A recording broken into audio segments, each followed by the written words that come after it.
All right, we're going to go ahead and get started to try to stay on time as much as we can. I am Anoop Patel. I am a child neurologist at Ohio State University and Nationwide Children's in Columbus, Ohio. But for here and what we're doing today, I am very honored and blessed to be the Board of Director President for the Child Neurology Foundation. So before I get going, I want to make sure that I remind everyone that this educational activity is supported in part by an education grant from UCB. So today we're going to talk about genetic testing in epilepsy and improving outcomes and informing gaps in research. These are my disclosures, none that are relevant to what I will be covering today. As you can see on this slide, we have a really robust agenda, but more importantly, there are going to be times and opportunities for us to interact with one another and learn from one another, and I think that's an important aspect of what we'd like to accomplish today. One thing we'd like to point out is that you can scan the QR code that's on a piece of paper at your table, and that allows you to submit questions, comments, you can read agenda items or speaker bios and find some additional resources. There are also tablets circulating, I think, some places that you could be useful as well at the end. Before we get into the content and meat of what we're going to talk about, I wanted you guys to take a few moments with the people at your table and talk about maybe one or two key issues that you're hoping to get from our session and symposium today. And then we'll regroup in about 3 or 4 minutes. So if you could, go ahead, introduce yourself, obviously, if you're sitting with people you do not know, and then let's talk about one or two things you want to take away from today. All right, let's go ahead and wrap up your discussions, and we'll bring everyone back together. So as it relates to what we wanted you to get out of our session, amongst other things that you're obviously going to contribute, are some of these objectives that you see in front of us. You know, determining when a genetic test is appropriate for a patient with epilepsy, order or refer patients to genetic testing options more often, and then going beyond the seizure management to diagnose and to treat people with epilepsy. Before we get to the specifics, I would like to say a few words about the Child Neurology Foundation and the mission, and partly why I'm so passionate to be a part of this great organization. As you can see here, our mission is to serve as a collaborative center for education, resources, and support for children and their families living with neurologic conditions and facilitate connections with medical professionals who care for them. That's a big charge of what we do. One of the biggest, I think, misnomers about our foundation is we're not just a fundraising organization that is to help in different aspects of it. We do much more in the sense of these resources, educational, the connections that are so important to our families, to our patients, to the people living with epilepsy and other child neurological disorders. So we also want to say thank you to the American Epilepsy Society for being a willing and gracious partner as it relates to our mission to provide those educations and foster those connections to all of you. I'd like to show you a quick video that represents who we are.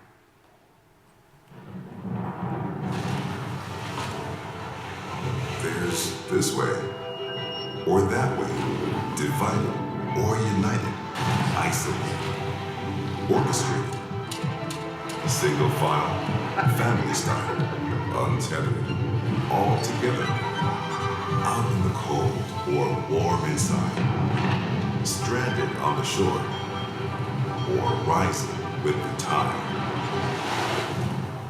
1 in 5 children live with a neurologic condition. Together, we can help each and every one. Be part of the rising tide.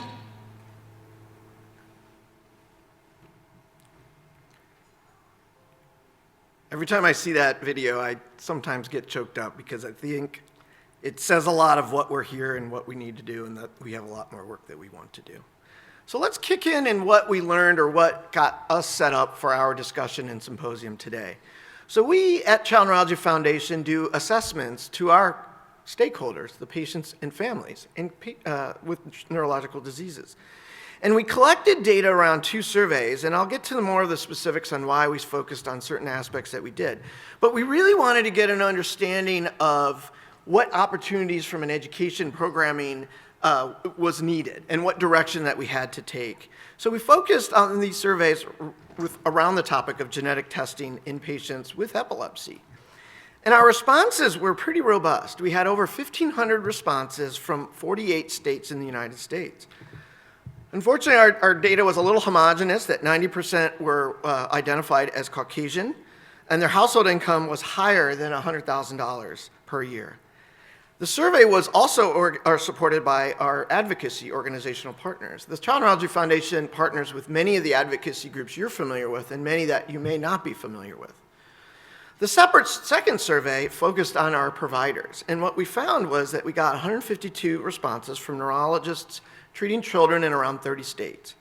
80% also identified here as being Caucasian or white, with 14 being Asian or Asian American. And this survey was supported by both CNF, the Child Neurology Society, and the American Epilepsy Society.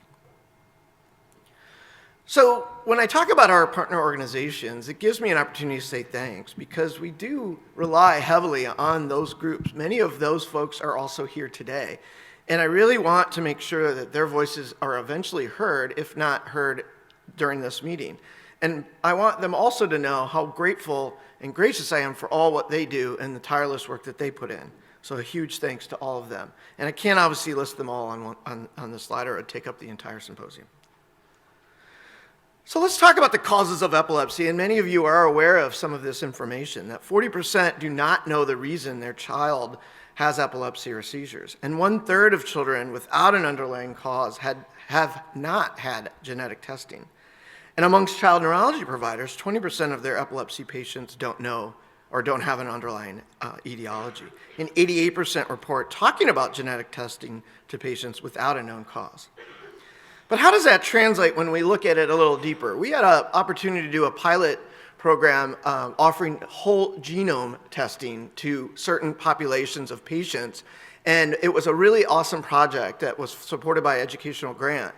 And I won't go into those specifics, but I will go into this idea of what we learned from that topic. That more clinicians were skeptical of the value of whole genome versus like some of the other tests that you're more familiar with and you'll hear about more today. And that 37% of the clinicians didn't believe it would give a diagnosis or change a treatment. 10% of families believed that it wouldn't give or change their diagnosis or treatment. And other families worried about insurance coverage. 21% of clinicians believed that there is going to be no time where insurance would cover a whole genome. And 60% felt the same way. And I think that speaks to the relatively newness of obviously that technology, but the evolving nature of it is something that we'll have to keep in mind. The other thing I would like to point out, and again, some of this is information that you already know, but it's important to us to cover, that 70% of those with a diagnosis had genetic testing.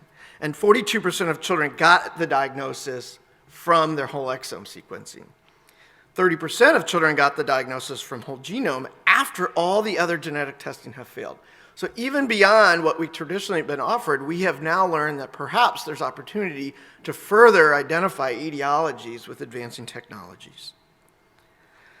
When we asked about which patients or pediatric patients would you consider genome testing or whole genome testing, 41% said for all epilepsy patients, which I thought was fairly interesting information, where 23% said for those that had treatment-resistant epilepsy, 19% for those that had possible treatment options based on results, so if there were potential opportunities to identify that, and then 11% said none, meaning that's not going to be useful at all. What that really tells us, or what I feel like it tells me, is there's no real standard as it relates to what and how we offer this type of modality. And that may speak to other genetic modalities that you're again going to hear more about from our experts today. But I think the search for a diagnosis and for genetic testing is there. 72% of families without a diagnosis are interested in getting genetic testing. They report that only 35% have talked to their neurologist about it. So there's a disconnect amongst their need and wants versus comfortability talking to us as providers. And of those that didn't talk about it, 32% reported that the child's doctor was not able to answer all their questions about genetic testing. That does not mean the child neurology provider or adult provider was being flippant or not educated. It's we haven't done a good enough job providing those resources and education so they felt comfortable in that conversation. A gap. The other thing that's important is families and clinicians agree that the genetic testing would be helpful. So when we asked about that 92% of families still searching for a diagnosis thought that, okay, the testing would be helpful. 42% of families thought the reason for their child's epilepsy would be extremely helpful to, even if it didn't change their treatment.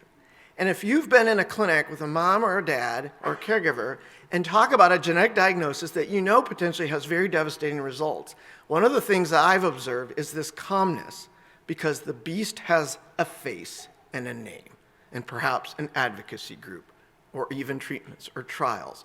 So there is importance in that, even if it's not going to change your treatment. The other thing I think it's important is we as child neurology providers felt that a genetic cause should be sought. So it matters. Amongst families, 39% said it changed their treatment when they did get that diagnosis. So 39% of patients after getting a genetic diagnosis said something changed because of that. So, when we teach our trainees, don't order tests unless you're going to do something with the results. 39%, we did something with the results, or people did. 78% said it connected them to other families, organizations, communities. I tell a quick story about a patient who got a rare genetic diagnosis made by Tammy, our genetic counselor who you're going to hear from later. And that family then found some other families across Facebook. And that family found somebody that was very like their child in Germany and said to me, would you be open to trying the combination of anti-seizure medications that this child has in Germany? And they were scared to tell me that. And of course I said, yeah, what the heck do I know? Nothing I'm doing is working. That kid has been seizure-free for 3 years. It changed the treatment because I connected to families through different avenues. That's important. Amongst us, 31% reported always or often being comfortable or being able to customize their treatment plan. So again, even we are saying it's changed us after the diagnosis. And 60% report it's always or often helping make them make these connections. So it makes our job easier. Even though I might not be able to do anything specifically to help their seizures or treat them any better, I can at least connect them to resources that are very important.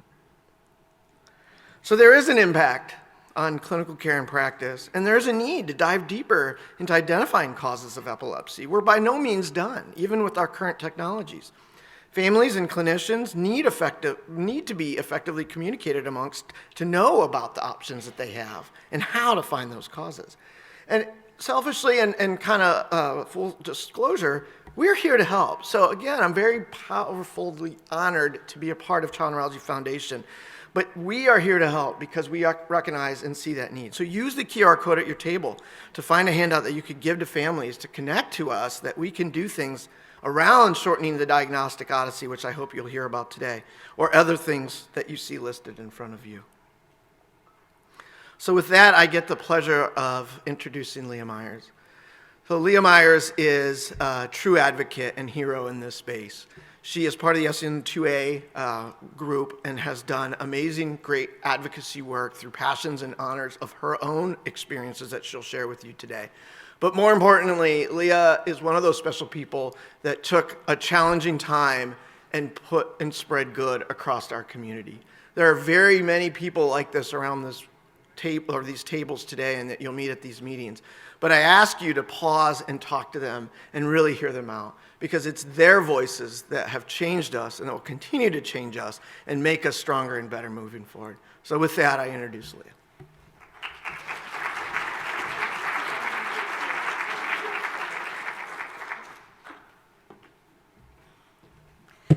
Good morning, everyone.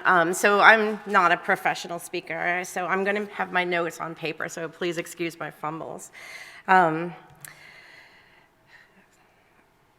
think I'm going the wrong way here.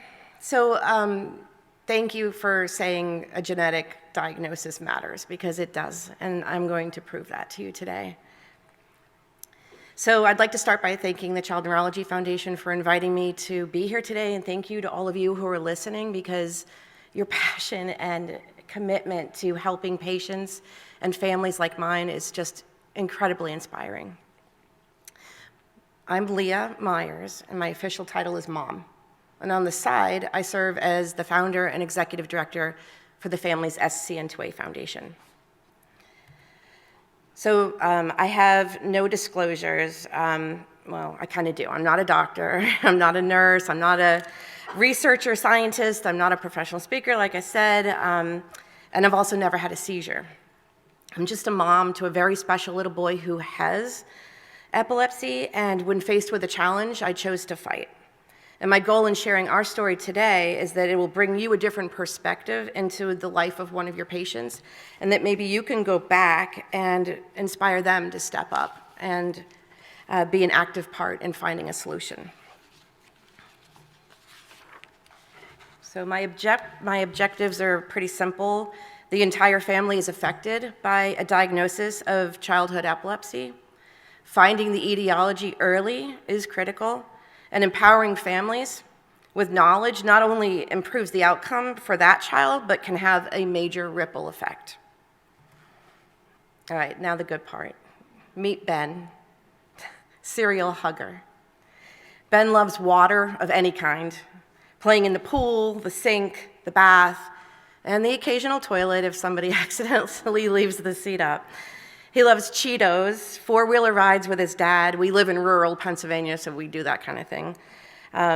He loves music, hugs, and of course, his mom and dad. Ben has the amazing ability to win over everyone's heart without saying a word or even making eye contact. He's the definition of love and truth. But because he's nonverbal and he intellectually functions on a much younger level than his chronological age, he's unable to do many things too. And some of my favorites are his inability to lie, cheat, steal, be sneaky, or hurt somebody else. Ben is able to do many things also, and some of my favorites are his ability to hug, love unconditionally, and makes everyone else so very happy. Ben just celebrated his 12th birthday, and that in itself is a really big accomplishment, given how sick he was as a baby, and the chances that the doctors gave us he'd even see 2.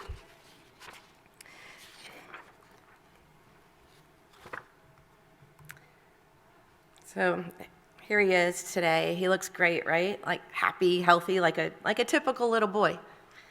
But he's not well. He suffers from an array of medical and developmental diagnoses because of the epilepsy caused by his SCN2A related disorder, which for the remainder of this talk, and for obvious reasons, I'm going to refer to it as SRD. He continues to have seizures, although they're very much more controlled now. He's in diapers. He has a feeding tube. He's legally blind. His development is that of an 18-month-old baby, and that might be stretching it in some categories. He's completely nonverbal, he's unable to communicate any of his wants or needs, anything basic.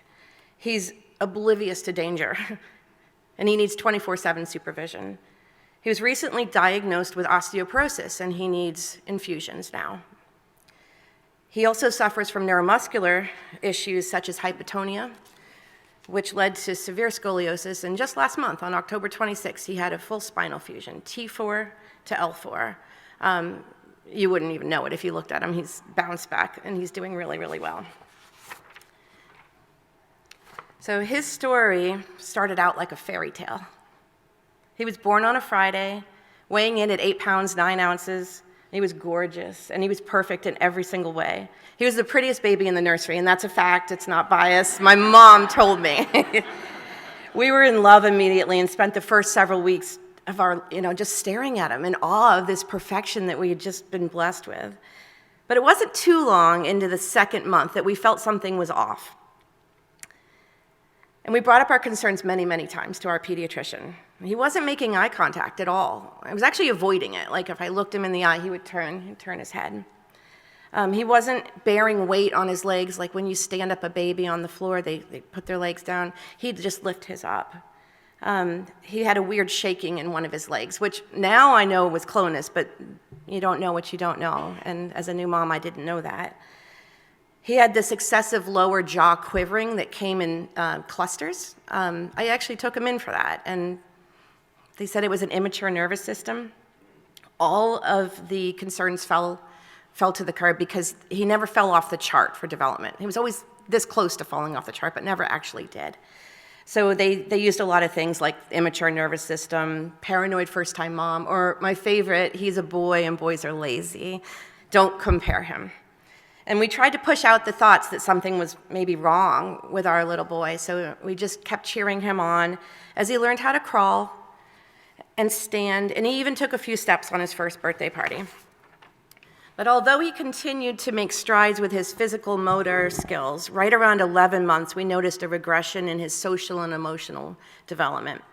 Ben lost his smile, and he lost the few sounds that he was making, which were mama and dada. And we just knew something was wrong, and we thought it was autism.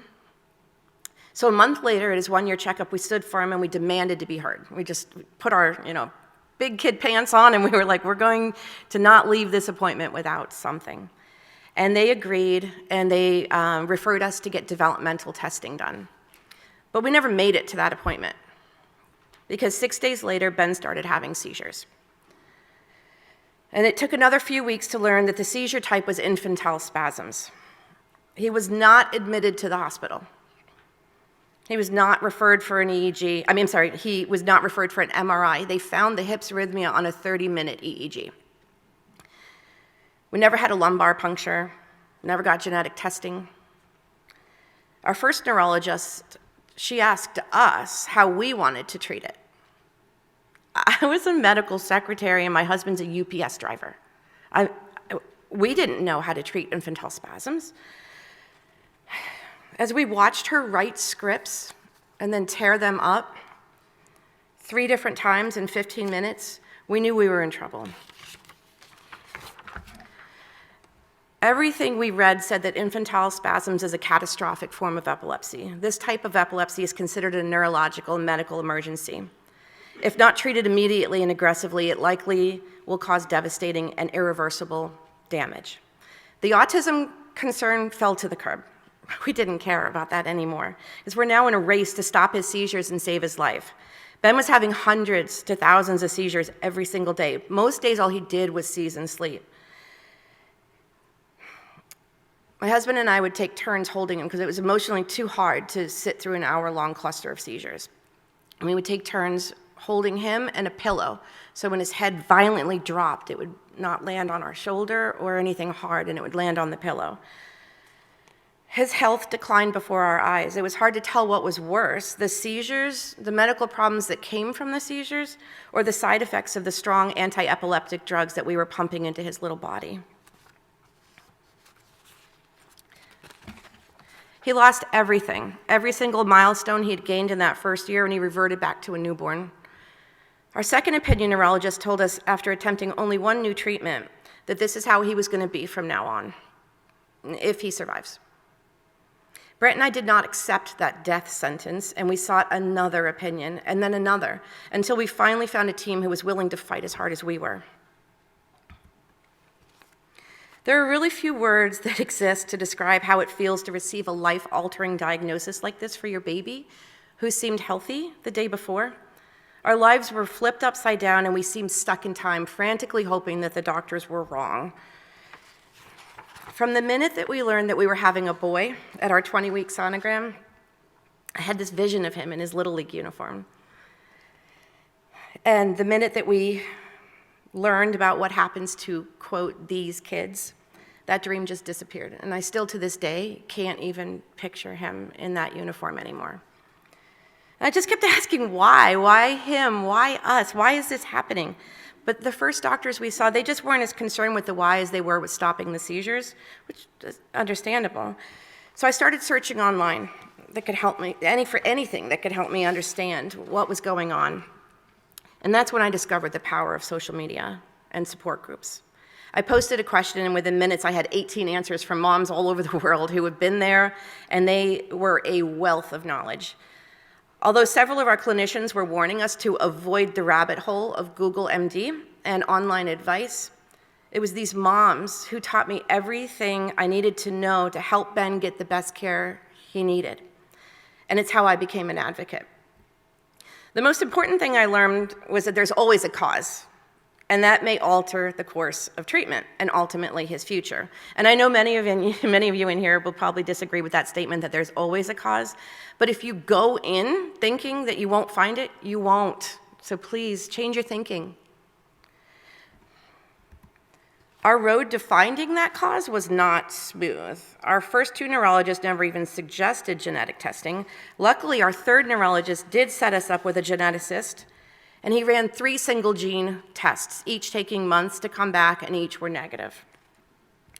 Ben was getting worse as the time went on, and I knew we were in a sprint, even though they kept trying to say it's a marathon, just relax, this is a marathon.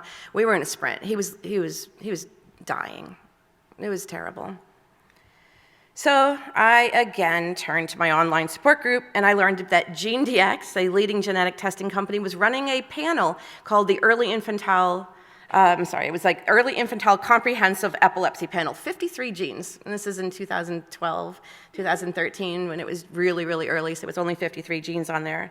But no matter what our insurance covered, the maximum out-of-pocket cost for us would be $100. I learned that from the moms. So I then went to my geneticist and I said, I want this. And he agreed. And 6 months later, it came back, and we got the call that shed the light on why our baby was so sick. The panel showed a change in his SCN2A gene. I was like, SCN, wait a minute, say it again so I can write it down. It was just a whole bunch of letters and numbers and meant nothing. We were told a lot of things in the beginning, none of which hold true today, like SCN2A is Dravet syndrome, and to avoid all sodium channel blockers. They said we were the only case of SCN2A, and because it's so rare, there's no research, and without research, there'll never be a cure. We were told this is a tough break, and to prepare for the worst. Ben will never walk, he'll never talk, and he'll likely not make it through childhood. But the truth is, they really had no idea back then what a diagnosis of SCN2A meant, and I just kind of wish they had said that instead of trying to prepare us for the worst. So our life now revolves around a disease, and when we were faced with the choice of acceptance or action, we chose action and we chose to fight it.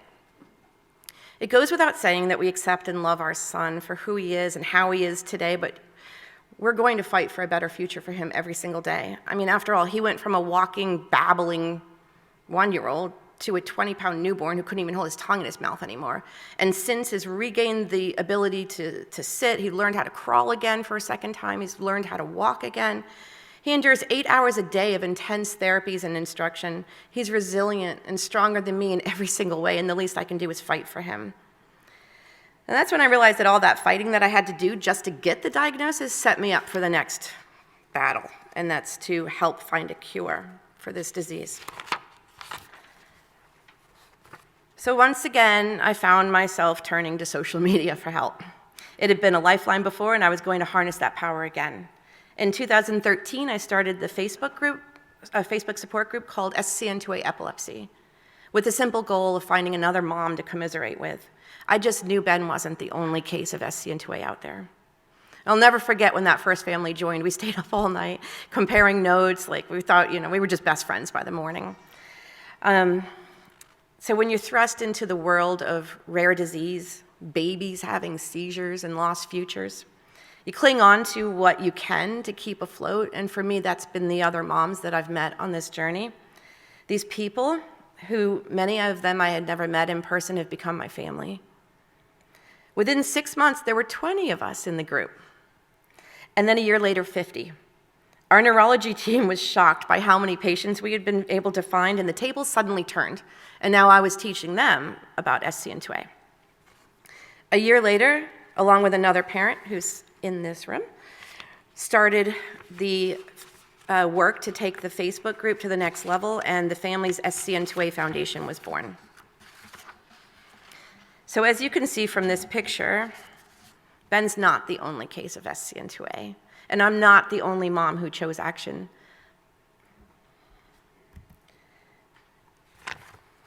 So if you heard my talk last year, this is an update. So if you haven't been convinced yet that, that genetic testing is necessary, I'd like to tell you what we just found out.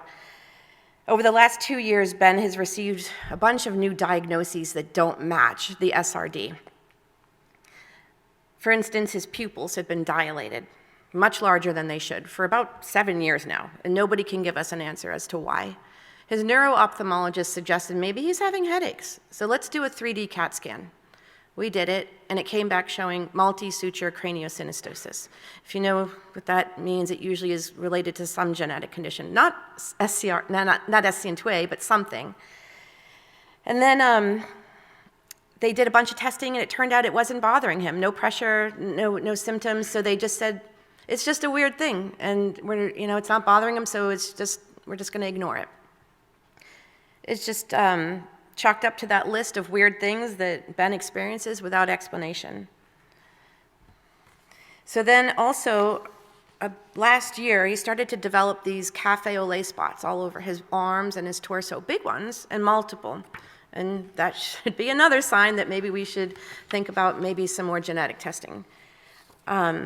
Again, no explanation, went to a dermatologist. They said, yeah, usually that's neurofibromatosis, but he doesn't have that. So I have no idea why he has this.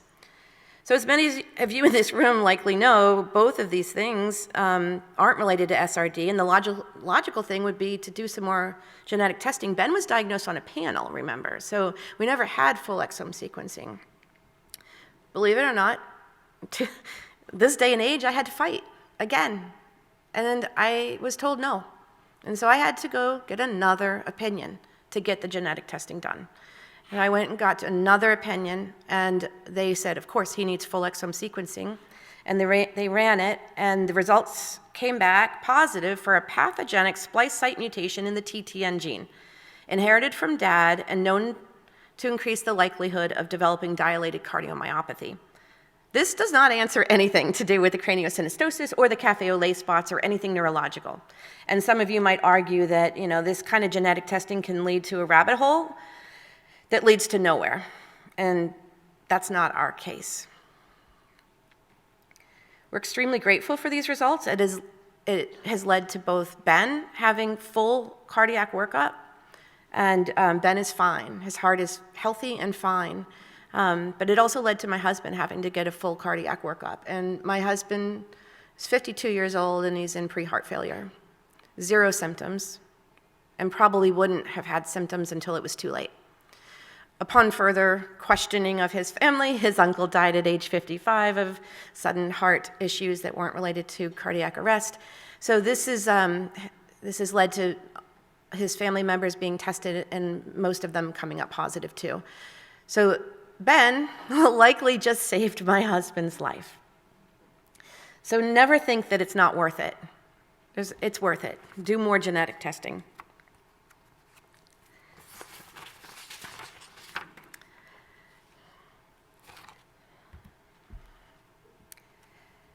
So would Ben be typical now, today, if he didn't have to endure 6 months of hips arrhythmia?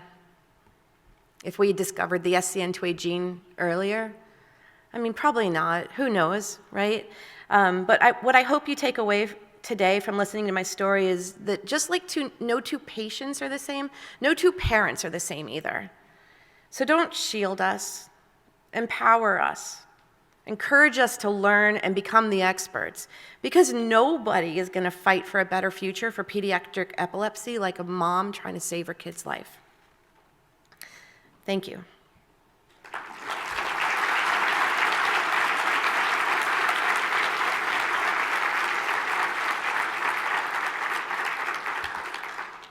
So I now have the pleasure and honor of introducing Dr. John Millichap.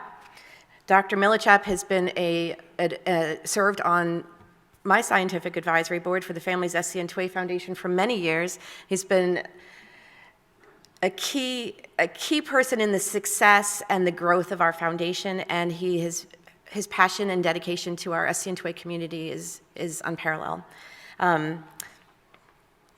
Thank you.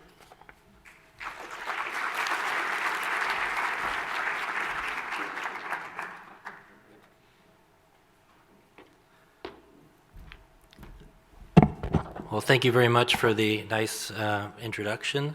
That was an amazing talk. I'm blown away by everything I just learned and felt. Before I get started, I've been asked by the organizers that anybody sitting at a table who has an open seat to please raise your hand, so that the people in the standing room only can come up and sit down. And I'm just so excited that it is standing room only. and that it's such a popular symposium this morning. And it shows me that this is such an important topic, and how genetic testing has an impact on clinical care. I think sometimes about genetic testing, which has really become part of our practice during my career, my early career, and how people must have felt when MRI was introduced, and maybe some of the same sentiments: it doesn't change care, it costs too much money, etc., and whether there was a room like this for impact of MRI on epilepsy. And so I hope in 10 years maybe we won't have such a big room, because genetic testing will just be part of our procedures. So these are my disclosures. I work with a lot of people to help kids with epilepsy. So these are some of my learning objectives. I hope that you'll be able to understand how genetic testing in clinical practice has changed over time. I'll illustrate how early genetic testing can potentially affect outcomes, and demonstrate barriers to genetic testing in the clinic and some possible solutions. So there's a lot of kids who have epilepsy diagnosed every year, and there's not very many child neurologists. And the number of genes that have been associated with epilepsy has been steadily increasing since the 90s, and really skyrocketed in the last 5 or 10 years. So child neurologists can't do it alone. We have to also rely on pediatricians, genetics, genetic counselors. That's all part of the team, and really the whole healthcare team, to help families, help patients to learn about epilepsy. Thankfully, I think the number of genetic counselors has been increasing a lot recently to deal with this, and really help the pressure on the system to increase expertise and make this care better and better. So in my short talk, I wanted to use a couple of cases to really drive home the point of how things have changed in clinical practice, the impact on clinical practice. And so I've chosen a couple of cases of children that were born 2010, 2017, to show how people, or how the doctors dealt with the same presentation in different points in time, and how there's been a shift in the approach. So this baby was born in 2010, and they started having seizures on the first day of life. And they were witnessed in the hospital. They were recognized as seizures. The child had stiffening, head deviation, crying, and perioral cyanosis, which lasted 10 to 20 seconds and happened multiple times per day. An EEG was performed. In the top panel, you can see the burst suppression pattern between seizures, and then the bottom panel, the signature of an asymmetric focal tonic seizure with attenuation and asymmetric low voltage fast activity. Of course, a baby having seizures had an extensive evaluation, first ruling out infection in the NICU, MRI, ruling out stroke, etc., and then the ensuing metabolic tests, more lumbar punctures, more blood tests, more urine tests. Every medication that was used didn't work. Dozens were tried in just a short period of time. After a couple of months, the seizures evolved into infantile spasms with hypsarrhythmia, and the child had emerging signs of developmental delays, not meeting milestones. Now, back then, we would do single gene testing, as was discussed, and we would really focus on the specific presentation and only do gene testing for that specific diagnosis. So this was a baby having seizures, and we would think of genes like ARX, SDX, BP1 back then. And we would wait 6 months for it to come back, then do insurance pre-approval for the next test. And so this was really going on and on, a diagnostic odyssey, and repeating MRIs and talking about muscle biopsies, etc. Well, we heard that KCNQ2, which was already known from the 90s as being associated with benign familial neonatal epilepsy, had been associated with some more severe cases. And so that was the next test that was sent. And this testing company didn't know what to make of it. They said it was uncertain significance, but more likely pathogenic than benign. And many of you are seeing the difference in the terminology. It was just 10 years ago, 2012, and now we have the ACGME criteria, which makes it much more clear what the test means, with variant of uncertain significance and so on. Just at that time, there was a publication which had other cases with the same presentation and actually the same variant in one of the children. So now we knew that this child had KCNQ2 encephalopathy with focal onset tonic seizures in the first week of life and a discontinuous background with multifocal epileptiform discharges. So what did this do for the family? It changed their life. The diagnostic odyssey was over. They immediately went to the internet, like many people would, and they zeroed in on Ed Cooper, who had been studying this in his lab for a decade. And he had been getting reports from other doctors around the country already about these cases of KCNQ2 encephalopathy. The family got me in touch with him as well and started their own family foundation, a non-for-profit raising money with a mission of advocacy and research and supporting other parents. They wrote about their experience in epilepsia. They've attended the American Epilepsy Society meeting and had a booth for their foundation. And they've organized along with other family groups, the annual meetings where we bring parents and professionals together to talk about research and clinical care. I'm the guy with the tie. So fast forward just 5 years, so 2012 to 2017. It feels like a lifetime that all this has happened. Another child born not too far away, but at a different hospital. Started having, after a normal pregnancy and delivery, was in the newborn nursery to new parents, and was having whole body stiffening, head deviation, crying, perioral cyanosis, lasting 10 seconds. You all know what that is now, right? Just from that one description. The nurses and the doctors in the hospital didn't see these seizures, and they said, well, maybe it's something to do with feeding. Go home, it'll be okay. They went to their pediatrician for the well child check where it was witnessed, and they were immediately sent into the local hospital where they had a EEG which captured the focal tonic seizures. They were given multiple medications in the hospital after a thorough evaluation, MRI, EEG. Genetic testing was considered, but could only be ordered as an outpatient and was in insurance pre-approval. So they were suffering with 25 seizures a day, not knowing where to turn. They were referred finally to an epilepsy center where just with that description and the EEG pattern, the genetic syndrome of KCNQ2 encephalopathy was highly suspected. There's already been a publication just 3 years after that KCNQ2 encephalopathy paper about the effect of sodium channel blockers on reducing the seizures in these patients. They were started on given a load of phosphoenatoin, the seizures stopped immediately, and started on carbamazepine.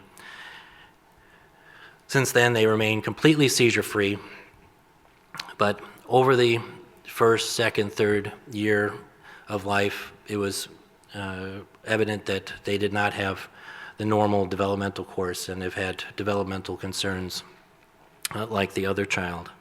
So even though we stopped the seizures, which is important, we haven't really affected the disease itself. Who knows whether identifying the patient at birth and doing genetic testing, even if you didn't know what it was specifically with a panel, you would catch the KCNQ2. Confirming that may have stopped the seizures earlier and prevented those 25 seizures a day for 3 months. So I think those two cases have, really shown me how things have changed, and it's been another 5 years. And so, how is that at all of your practices now in your hospitals? Does everybody here know about KCNQ2 and suspect, or if you see a baby having seizures, suspect a genetic cause and send genetic testing? These are some of the things that I talk to families about in the clinic, that epileptic encephalopathy is usually not inherited, so there doesn't need to be a family history. They're usually new in the patient. And that phenotypic heterogeneity is an important concept. Many genes like SCN2A can have different presentations. You can have neonatal seizures, epilepsy of infancy with migrating focal seizures. You can have infantile spasms. And then there's some conditions like infantile spasms that have multiple genes associated with it. The genetic testing is very important for counseling parents about what to expect and limiting the number of invasive tests. I can't remember the last time we did a muscle biopsy, but 2007, 2008, when I was in training, we felt like we were doing them every month, looking for mitochondrial disease in kids we couldn't explain their epilepsy. Now with genetic testing, we don't need to do that anymore as much. And choosing anticonvulsants I've already covered, and precision medicine is that thing in the sky we're really excited to achieve, but learning about genetic testing and finding that genetic diagnosis can help us understand the pathogenesis and possibly develop new treatments. Here's a few examples of genes with treatment implications. SCN1A and POLG1, these are drugs, you might avoid drugs for them. ALDH7A1 and SLC2A1, these not only these treatments, pyridoxine and the ketogenic diet, might not only control the seizures, but also change the development or help slow developmental decline. And we talked about KCNQ2 and SCN2A responding to sodium channel blockers. So why are a lot of doctors here? Because they feel like they have barriers to utilizing genetic testing in their clinics. Do you have concerns about doing the pre and post-test counseling effectively in the short time that we have to spend with patients, and the time to follow up the variants of uncertain significance and do additional testing? And is that because they haven't had the education, they're not aware of the sodium channel blockers or avoiding valproic acid and POLG and how important that is? Are they concerned about having the primary responsibility for the results? As I mentioned as I started out, we don't write the formal report for MRIs, but we understand MRIs, we read the MRIs, we look at them, we explain them to patients. So really, hopefully, it'll be part of our training to understand what genetic testing is and to explain it to our patients. And cost always comes up, but I think that's less and less of a problem now. Really not any more expensive than an EEG or an MRI. There's even free testing available for genetic testing, which isn't available for EEG and MRI. And if you're not doing MRIs every year looking for a focal cortical dysplasia, you're saving money to the system and to that family. So one possible solution, I think a lot of regional epilepsy centers have created epilepsy genetics clinics. These are not just epileptologists, as I've mentioned before, but genetic counselors, nurses, social workers, and geneticists. And the neurologist may refer either before they've tested at all, if they can get the kids in quickly enough, and the team there can develop a personalized testing algorithm to decide whether a panel is the best thing, or a microarray, or doing a whole exome sequencing first, perhaps, and doing the appropriate counseling about the process. And post-test counseling if the testing has already been done, say a panel was done in the child neurologist's has a VUS which they don't know how to explain to the family. These clinics will, refer families to genetic studies and gene-specific therapeutic clinical trials. And some of these already exist for a lot of specific diseases, but I think that framework for Angelman clinics and the staff and for Rett syndrome clinics can be applied across epilepsy genetics as a good basis. So in conclusion, I think we all have been emphasizing how early genetic testing in the course of your practice is important, and thinking about a personalized testing algorithm, which test to order first, which will be covered later in the talks. And all these things are important for family counseling, potentially changing treatments and stopping the diagnostic odyssey, which is not only important to doctors, but to the patients. And I'll just ask you to remember one thing from my talk. If you see a newborn baby with focal tonic seizures, it's probably KCNQ2. Thanks very much.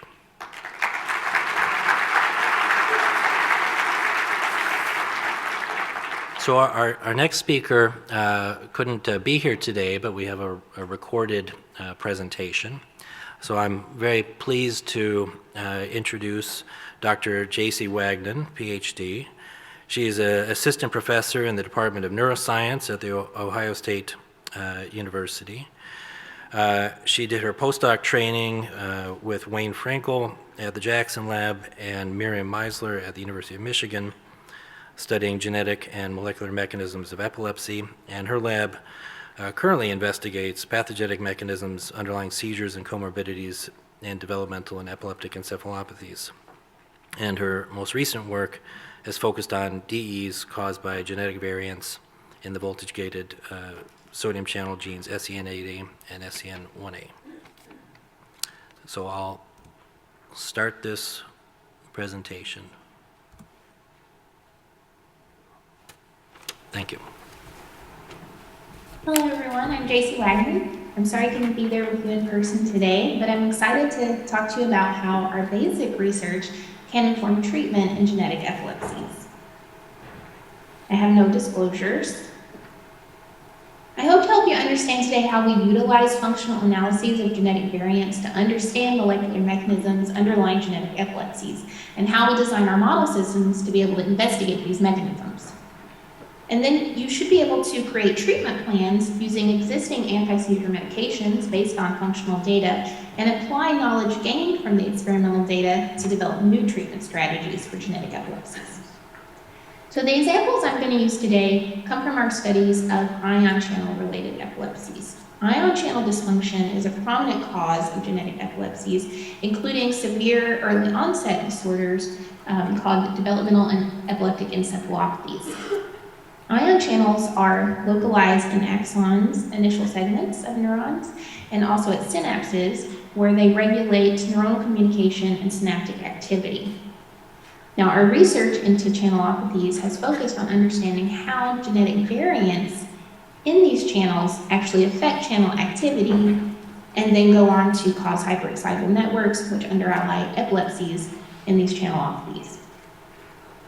We've made a lot of progress in these areas, especially with sodium channel related epilepsies in the past decade, including epilepsy caused by variants in SCN1A, such as Dravet syndrome, a severe DEE, and GEPS+, and also a spectrum of epilepsies, including severe DEE caused by variants in SCN8A.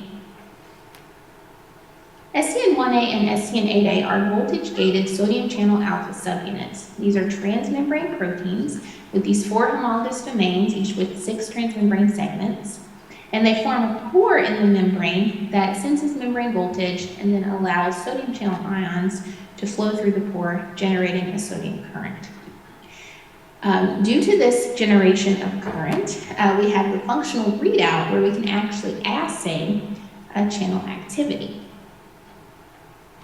So to understand how mutations in these channels affect channel activity, we use an in vitro cDNA expression system, where we have the full sequence of the channel cDNA expressed on a plasmid, and this channel actually has been engineered to be tetrodotoxin resistant. Tetrodotoxin can block sodium channel activity, so we can use that to block any endogenous channel activity in our system.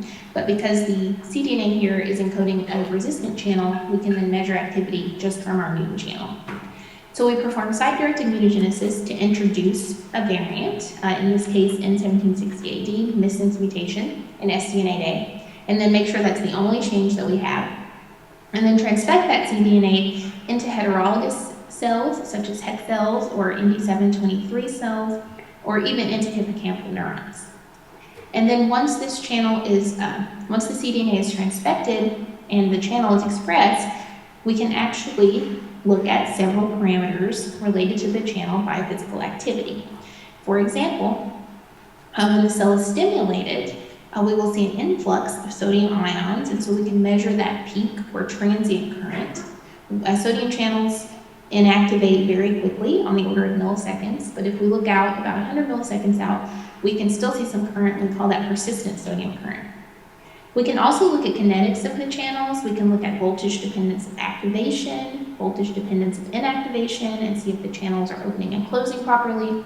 And we can look at some more specific types of biophysical activity, such as resurgent current, in which the channels open, inactivate, and then sort of reopen to get this resurgent burst of current. Now, any changes in these parameters of the channel can be pathological and can cause neurons to be hyperexcitable, which would then underlie epilepsy associated with those sodium channel variants.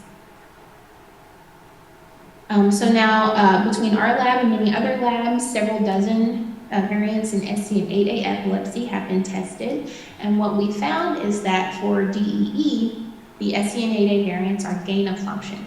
This means there's a change of some type in the sodium channel activity. For example, with the T767I mutation, we see this hyperpolarizing shift in activation, such that the mutant channels open much earlier than a wild-type channel would.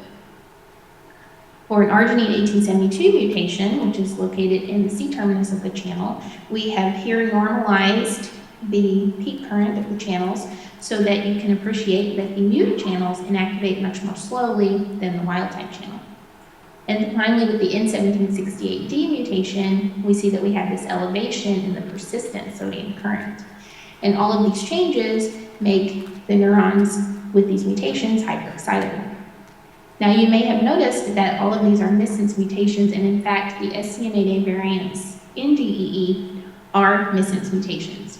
So that was why it was so important to do these functional assays, because we couldn't tell just by looking at the sequence of the genetic variants how they would affect channel function. Now for SCN1A, we know that a lot of the variants that cause Dravet syndrome are in fact predicted to be loss of function. So for example, here on the top, you can see that these mutations all along the channel here are truncation mutations. And so these have introduced premature stops, and so they don't produce a functional channel protein. However, there were still a lot of missense mutations also identified in Dravet syndrome, and through using the same methods to study sodium currents, these were shown to actually not pass any sodium current, so not be active channels. So again, for Dravet syndrome, the key pathogenic mechanism is a loss of function. Now this may seem a bit odd when we have the two opposing kind of mechanisms, but we think one of the reasons is that SCN1A is actually expressed more highly in inhibitory neurons, and therefore when you have loss of function of SCN1A, you're losing inhibition in the network. And so you're getting hyperexcitability through a loss of inhibition, whereas SCN8A is expressed very highly in excitatory neurons, and therefore those gain of function mutations are causing hyperexcitability of excitatory neurons.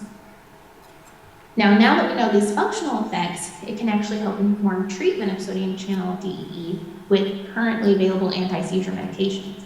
So for SCN8A, which is again the gain of function case, sodium channel blockers are recommended. The majority of individuals are on 2 or more ASMs. The most common combo is oxcarbazepine and lacosamide. There are some medications that are not advisable because they can exacerbate seizures in SCN8A epilepsy. The most commonly stopped are topiramate and levetiracetam. Now for SCN1A, in the loss of function case, sodium channel blockers are not recommended. So for example, you would not use oxcarbazepine because you don't want to actually reduce sodium channel activity any further. The most common ASMs used for Dravet syndrome are valproic acid and clobazam, but also commonly used are topiramate and levetiracetam, which happen to be those two that are actually contraindicated for SCN8A. So here, by knowing these divergent mechanisms, gain of function and loss of function, it can really help inform treatment with some common currently available anti-seizure medications. But both of these disorders are very treatment resistant or drug resistant. So we actually really need to develop new therapies for these seizure disorders. And one promising class of new potential therapies are antisense oligonucleotides, or ASOs. There are a few different mechanisms how ASOs can work. These are short oligonucleotides. They can bind directly to the target messenger RNA and then form this hybrid molecule, which will be targeted by RNase H, which will come along and cleave that hybrid and target that messenger RNA for degradation, thus resulting in a reduction of gene expression from that target mRNA. Alternatively, the ASO can actually be designed to bind to a specific sequence, such as an exon in pre-spliced mRNA. And in this case, it would promote the inclusion or the exclusion of the exon and therefore allow modulation of gene expression of the different isoforms, potentially, of the channel. So both of these strategies are currently being used for sodium channel epilepsy. For SCN1A, it was recently demonstrated that there is this so-called poison exon in the wild-type SCN1A pre-mRNA. And this is just naturally occurring. In a small proportion of transcripts, this poison exon is included, and when it's included, there's a non-productive mRNA, which results in no functional sodium channel. Most of the time, the poison exon is actually excluded, so you do get productive messenger RNA and actual productive functional sodium channels. Now, an ASO was designed to bind to the poison exon, and in this way, it would actually promote the exclusion of the poison exon, such that you would no longer get the non-productive mRNA, and you would get a boost to the amount of productive mRNA, and therefore you would actually get an increase in functional sodium channels. And this is exactly what we would predict we would need for SCN1A epilepsy that's due to loss of function. We want to boost the expression of that channel. This ASO was tested in a mouse model of Dravet syndrome. It was injected in postnatal ventricles of mouse brain. The mouse model of Dravet syndrome developed spontaneous seizures and sudden death within the first month of age. So here in the untreated mice, they develop seizures and have premature death. But in the mice that were treated with the ASO, they were basically completely rescued. No seizures, no premature lethality. So this is a very promising treatment, and it's now in clinical trials and being tested in individuals with Dravet syndrome who do have a variant in SCN1A. For SCN8A epilepsy, we actually have the opposite. We have gain of function, and we want to see if we can protect against seizures by actually reducing expression of SCN8A. And this is work that I was involved in Miriam Meisler's laboratory. So we had made a conditional mouse model that carried this patient mutation, arginine 1872 tryptophan, which causes a pathogenic increase in peak sodium current and persistent sodium current. We designed an SCN8A ASO that would bind to the 3' untranslated region of the messenger RNA, creating that hybrid, targeting it for degradation by RNase H. And then we predicted that this would reduce expression of SCN8A. When we quantified this in mouse brain, we see that when we use a control ASO that's not targeting any specific messenger RNA, we don't get any reduction in SCN8A transcript level. But when we treat the mice with the SCN8A specific ASO, we get a reduction of SCN8A expression of about 50%. So we used this ASO to test whether it would extend survival in our mouse model of SCN8A DEE. So again, this mouse model has spontaneous seizures, and premature death within 3 weeks of age. And when it's treated with the control ASO, we see no difference. We see spontaneous seizures and sudden death within 3 weeks. But when treated with the SCN8A specific ASO, we see a dose-dependent increase in the survival of these mice. And we even went and treated adult mice with a second dose, a second higher dose of ASO, and that further extended their survival. The only reason that seizures come back in these mice is because eventually the ASO wears off and the levels of SCN8A gene expression return back to wild type levels. So again, this is a really promising treatment. And interestingly, the SCN8A ASO also rescues other mouse models of ion channel related DEE, such as Dravet syndrome, SCN1A mice, but also mouse models of KCNQ2 related epilepsy and KCN1A related epilepsy. So this SCN8A ASO could represent a more general treatment of severe DEE. However, there are some issues with the SCN8A ASO in that you want to tightly regulate how far you reduce SCN8A expression. If it drops too low, that also has a lot of detrimental effects. So we're going to need a little more technological innovation here before this can move on to the clinic. So I hope I've been able to show you that our functional analyses of these genetic variants in epilepsy can help us inform current treatment, but also develop new treatments now that we know what the functional outcomes of these genetic variants are. For ion channels, we have a really good readout of that. For other types of genes that are being implicated in genetic epilepsy, we're going to need to develop assays where we actually have some sort of functional readout to get a handle on how those variants are affecting gene function and the molecular mechanisms underlying epilepsies for those genes. And I hope to also have demonstrated that antisense oligonucleotides are a really promising new therapy, and they can be used to regulate gene expression, potentially being an ideal treatment for genetic epilepsies. Thank you very much.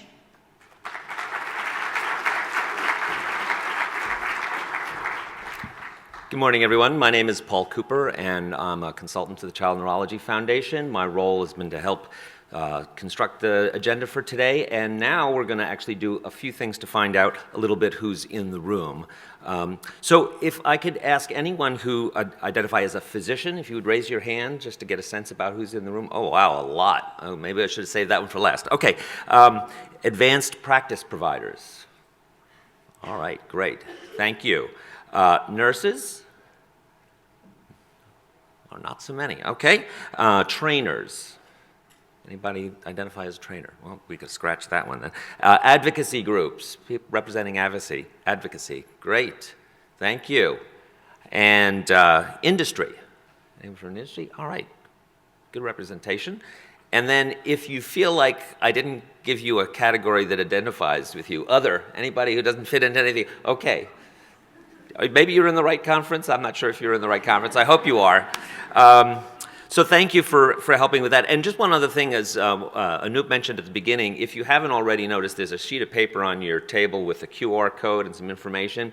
And if you want to get more information, hopefully if you have questions that our speakers can address, please go ahead and scan that. It'll send you to a website. You'll be able to put some questions in. Also, when you leave your email address, we may be able to share with you many or all of the PowerPoints that you've seen so far. Okay, that's not me.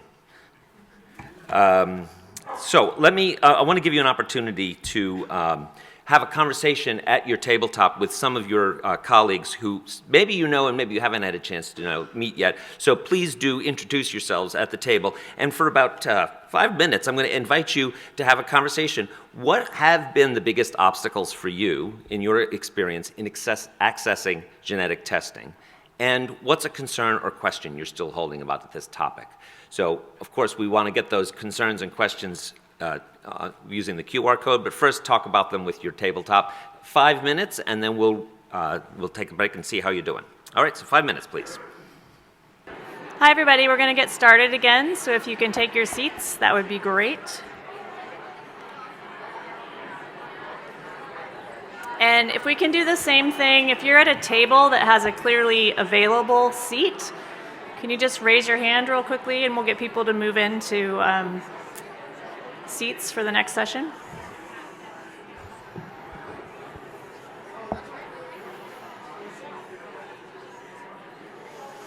All right. All right, so my name is Heather Mefford. I am a clinical geneticist and physician scientist. I study the genetics of pediatric epilepsy, specifically at the most severe end of the spectrum, and have been doing genetic testing across many disorders, but specifically in epilepsy for many years now. So I'm going to talk to you today about the available tests that we have, how to think about which tests to use and when, what the diagnostic yield is, et cetera. My slides will be available, so scan your QR code. You don't need to take photos if you don't want to. You're welcome to, but you can also just sit back and listen. These are my disclosures. I work with a lot of specific genetic epilepsy support groups. So today what I really want to do is, like I said, outline genetic testing options that are available for clinicians to use in the clinic for patients with epilepsy. And for those of you who are with patient advocacy groups, it will be a nice reminder of the types of tests that are available that you can advocate for when your physician maybe doesn't know about them. And then really to think about what is the diagnostic yield of a test and which test you use when and for which patient. So as a geneticist, I always like to start with this, and I think we've already heard some very nice talks or comments about the importance of a genetic diagnosis. And from the geneticist standpoint, and I think from the neurologist, as you've already heard, getting a genetic diagnosis not only ends the diagnostic odyssey, which can be quite long and frustrating for both the patient and the family, but once you have that diagnosis, it allows you to provide better counseling about prognosis. What will my child's life look like? We know that there's a phenotypic spectrum to most genetic disorders, but once you have a diagnosis, you can at least hone in a little bit on what that might look like. We can also talk to families about recurrence risk. What's the chance that my next child, if I choose to have another child, will have the same condition? More and more, genetic diagnosis in epilepsy is affecting your choice of medications, treatments, or other types of therapies. And as you've already heard, a genetic diagnosis often connects families with each other who have the same genetic diagnosis. And I will say that aside from the impact of advances in genetic and genomic technologies over my career or the past 10 years or so, the other most impactful thing that I've seen and the largest change is the ability of families to connect and the emergence of advocacy and support groups. And it's been remarkable. And then as those families come together and connect not only with each other but with physicians and researchers, it provides research opportunities. If you have a specific genetic diagnosis, you'll be able to participate in specific research programs and hopefully take advantage of precision therapies as they emerge. So many of you in the room do genetic testing, or maybe families who have gone through genetic testing, and it can be really long and arduous to get to a diagnosis. So there are many different paths to go, many different orders in which tests are done, and often it just feels like you're going round and around in a circle. What we really want to do is change that, to go from diagnosis of that first seizure to a genetic diagnosis in a straight line, ideally with a single test. I think maybe someday we'll get to that one-size-fits-all test. Not quite there yet, but we're a lot closer. So there are a lot of tests available to send for a genetic diagnosis. The most probably familiar to most of you in the room would be the chromosome microarray, which has been available since the early 2000s. And then more recently, and the biggest and most impactful advance has been sequencing tests, and specifically those that use next-generation sequencing technology.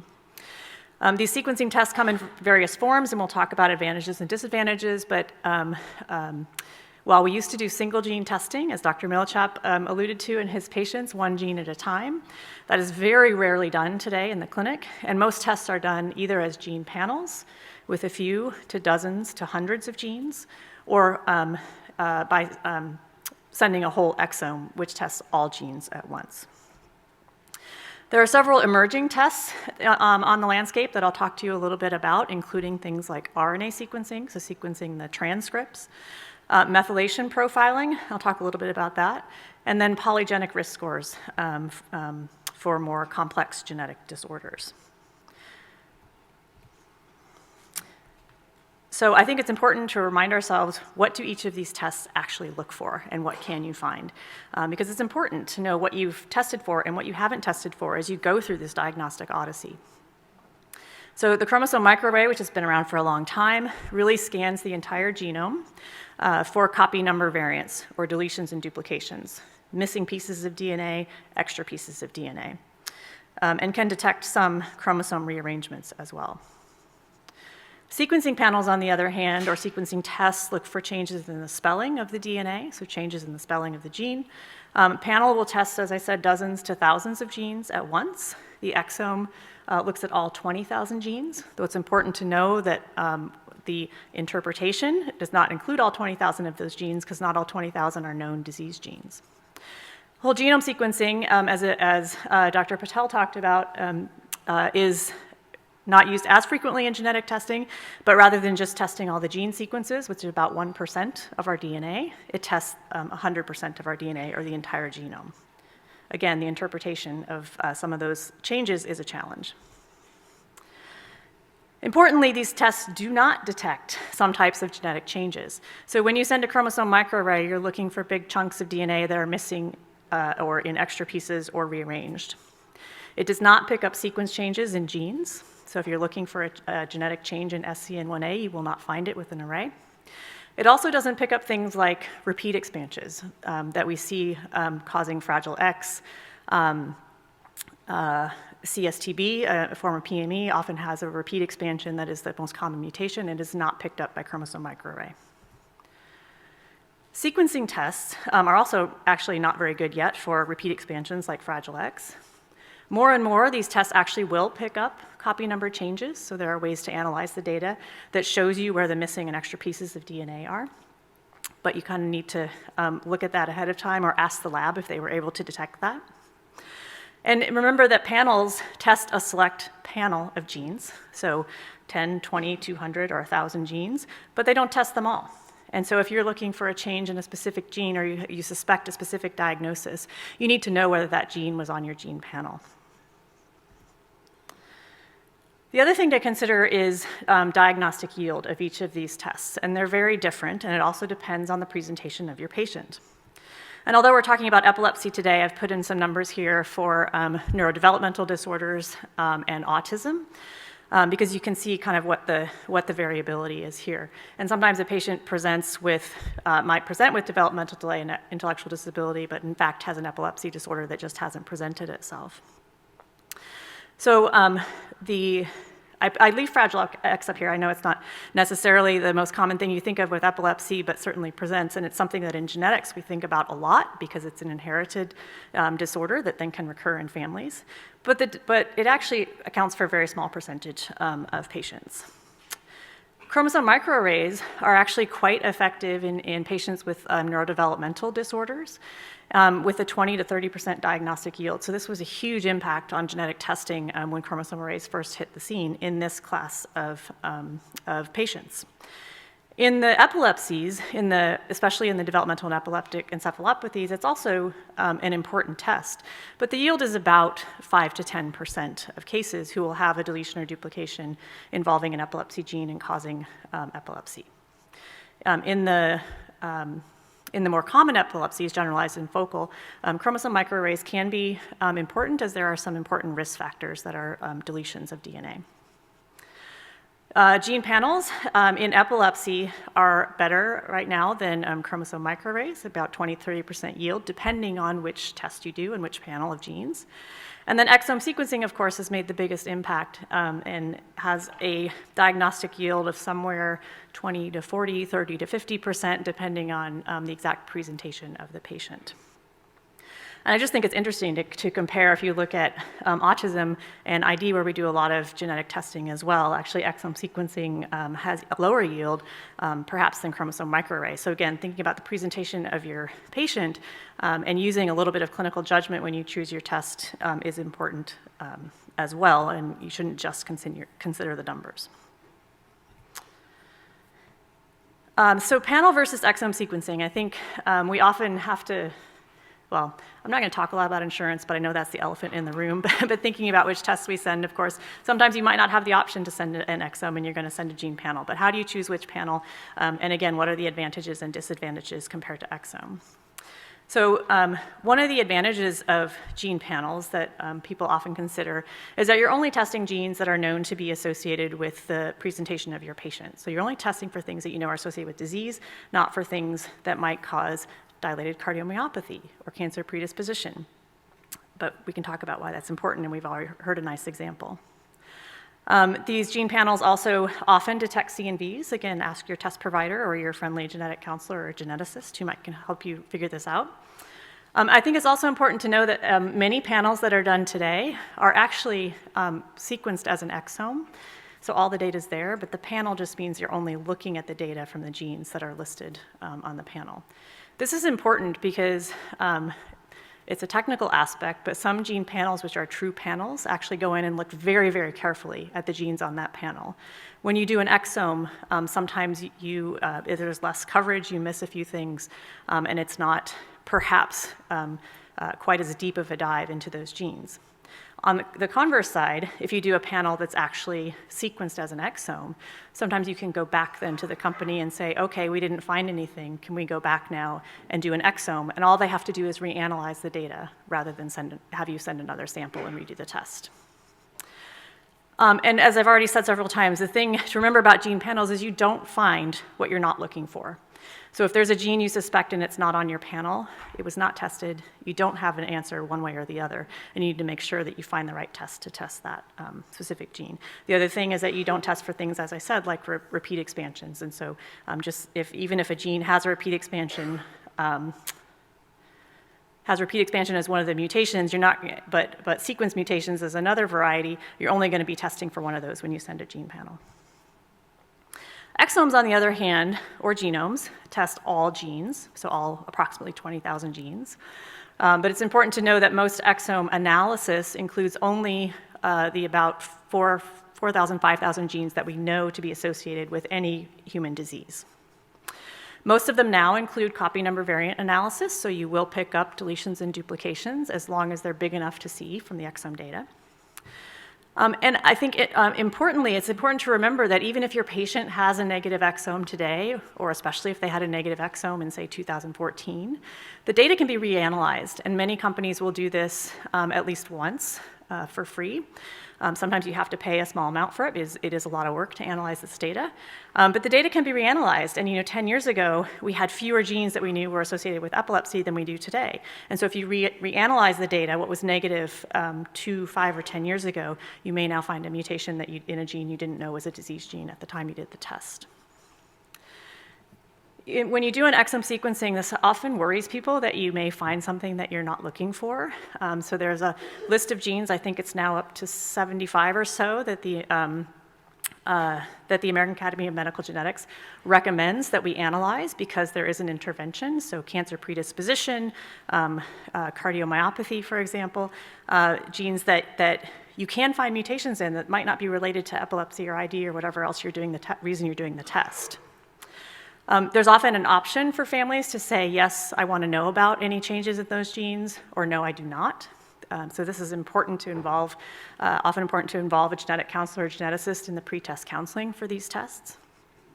But it can also be very important to test for these things. And as we heard from Leah this morning already, although they were not anticipating or looking for a change in a gene that causes a cardiac disease, Ben's test result may have saved his father's life.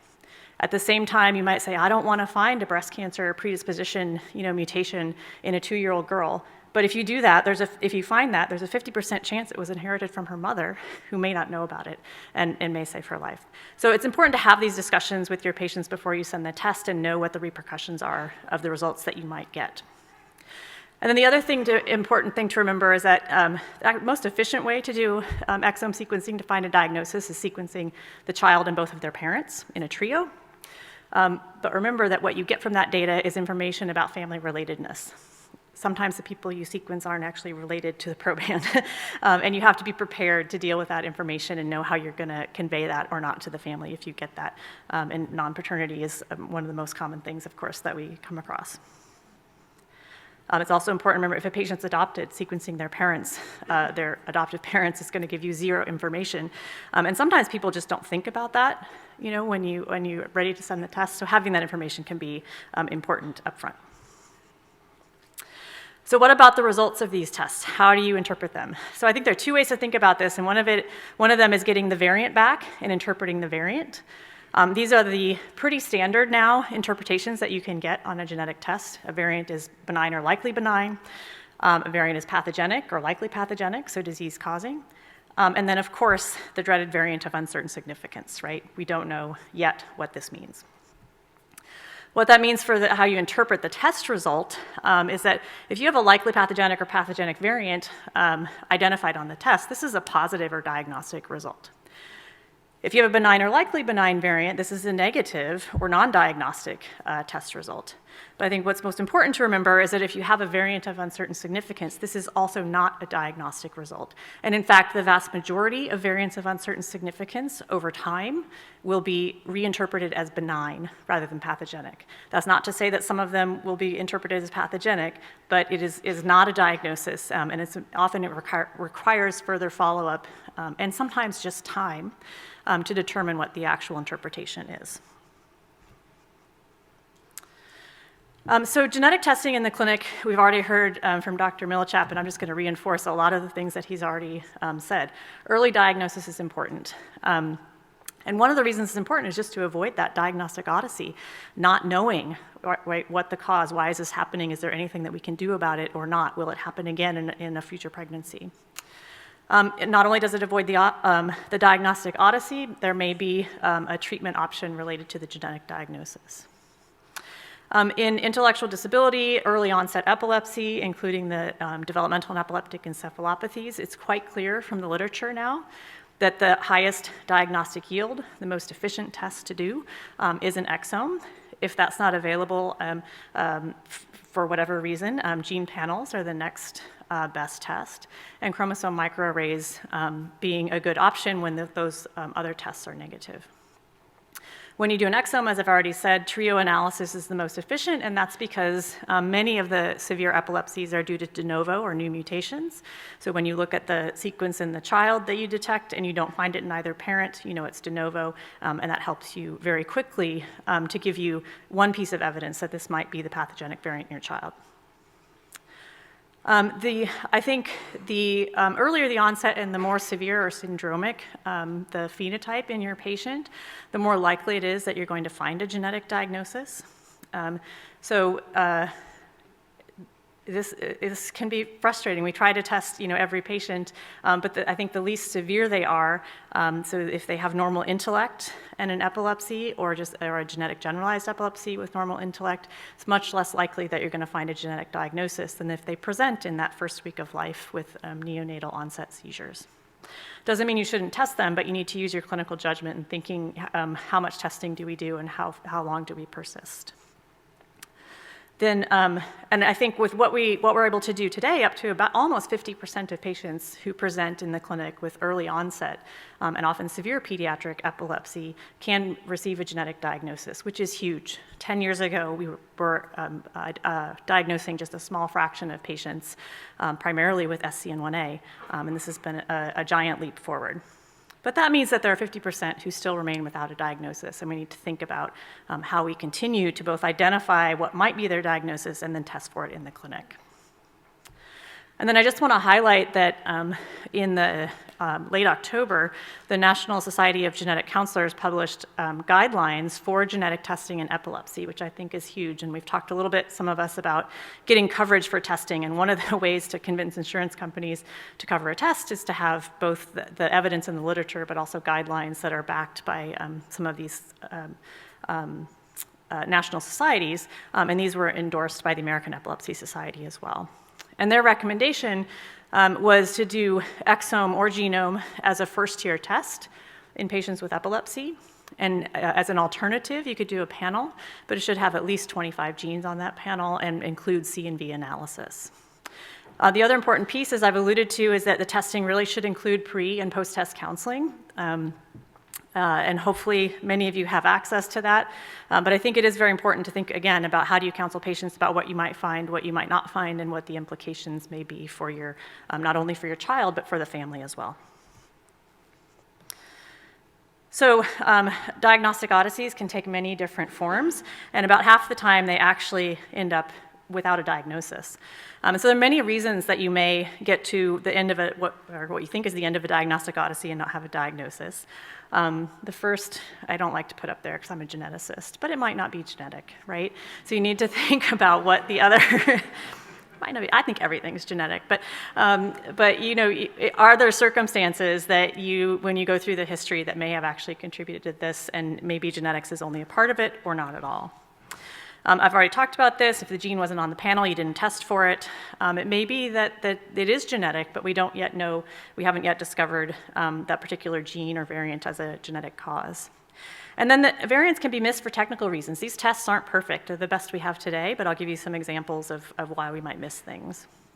And then importantly, variants can be misinterpreted. So I think variants of uncertain significance, I don't consider misinterpretations. I consider that you have to carefully look at them, and you may change the interpretation based on your clinical or scientific knowledge. But also sometimes testing companies just give you the wrong interpretation. And so if you're really convinced that this gene or variant is the cause in your patient and they say it's not, you reach out to your colleagues who do research or who are geneticists who might be able to help. So like Dr. Millichap, I'm going to give a couple of examples of diagnostic odysseys. And these are patients that I've seen in genetics clinic over the years. This is a little boy who at about 6 months of age presented with maybe some delays, probably a little bit like we heard about Ben, like just kind of on the cusp. But around 8 months presented with infantile spasms. And he had a chromosome microarray. I'm showing you here a karyotype, but that microarray showed 47, actually XYY, that's a typo. But so he had an extra Y chromosome. But this is about the time that I saw him, is that this is not the reason that this child has infantile spasms and developmental delays. So we were lucky enough to have a large gene panel at the time available to us. And we did a 327 gene panel.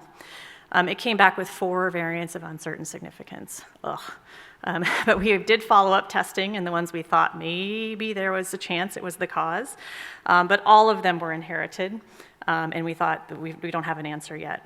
So over the next few months, he had a lot of additional testing, metabolic, imaging, and all of which was non-diagnostic. And so when he was about 2, whole exome sequencing was more readily available, and we decided to send that test. And within 2 months, which was fast at the time, we got a diagnosis with a de novo MEF2C variant in this child. And we gave the parents the result, and by the time we actually saw them back in clinic, they'd connected with a Facebook group, and were delighted to have a diagnosis and a connection. Interestingly, I went back because I said, MEF2C, this is a known epilepsy gene. Why did they not report this on the panel? Turns out it was added to the panel just between the time that we sent the panel and we sent the exome. So it actually was not, again, it was not on the panel, so there's no reason that we would have detected that variant. Another reason to do exome first. This is one other example of a young boy who had infantile spasms and developmental delay at about 5 months of age with progressive microcephaly. The neurologist actually sent the genetic testing first and did a gene panel that was available at the time, probably the same one that Ben had, 53 genes. Also did a mitochondrial panel, all negative. He was continuing to get worse, so they convinced the insurance companies to pay for exome sequencing only in the patient. And he had 1 variant of uncertain significance in a gene that was not known to be an epilepsy gene, but it was reported. And eventually we said, well, this is all we have. We need to know, let's persist, and eventually sent the parents for exome sequencing, and that VUS was de novo, but we still didn't know if that was the cause. And unfortunately, he passed away at 4 years of age. I then saw his brother, who presented at about 10 months of age, not as severe as his older brother, but he was clearly having some delays. He had microcephaly and eventually developed some seizures. And in 2016, so 2 years later, I said, I just think we need to test, we just need a whole exome in the brother. They probably have the same thing, but this will give us more information. And so we did, and they came back with a diagnosis in the brother. I said, well, that's odd. But it was a recessive disorder with 2 variants in the gene TANGO2. So we said, again, his brother must have the same thing. So let's go back. Can we ask them to go back and look at the brother's exome sequence? And indeed, he did have the same thing. But the reason it wasn't reported 2 years earlier is that TANGO2 was not a known disease gene. And so it's new knowledge that contributed to this diagnosis in 2016. As you can see, this was published in February of 2016. So the brother, we were able to take advantage of that knowledge. And the second reason probably is that one of the mutations was actually a large deletion in TANGO2, which at the time the first exomes were done, they probably were not analyzing for copy number variants. So they may have found one of the variants, but probably not the other. So we had the advantage both of technological and analytic improvements in the test, as well as improvement in knowledge about which genes cause epilepsy. So again, another example of why to go back, continue to go back to the testing company, do the new tests, because there's always new information contributing to your interpretation. So I just want to talk really briefly about some emerging genetic testing approaches and options. This one is actually today a clinical test, so less emerging than actually available. But methylation profiling, or epi-signatures, have become a very useful, I think, genetic or epigenetic test. And these signatures have been developed for a large number now of genes that cause primarily neurodevelopmental disorders. So I would say today they're less useful for the developmental and epileptic encephalopathies, but they're now working on all of those genes to see if there is a methylation signature. And what I mean by methylation signature is that you do not a sequencing test, not a copy number variant test, you actually do a methylation array that looks at methylation of the DNA across the genome.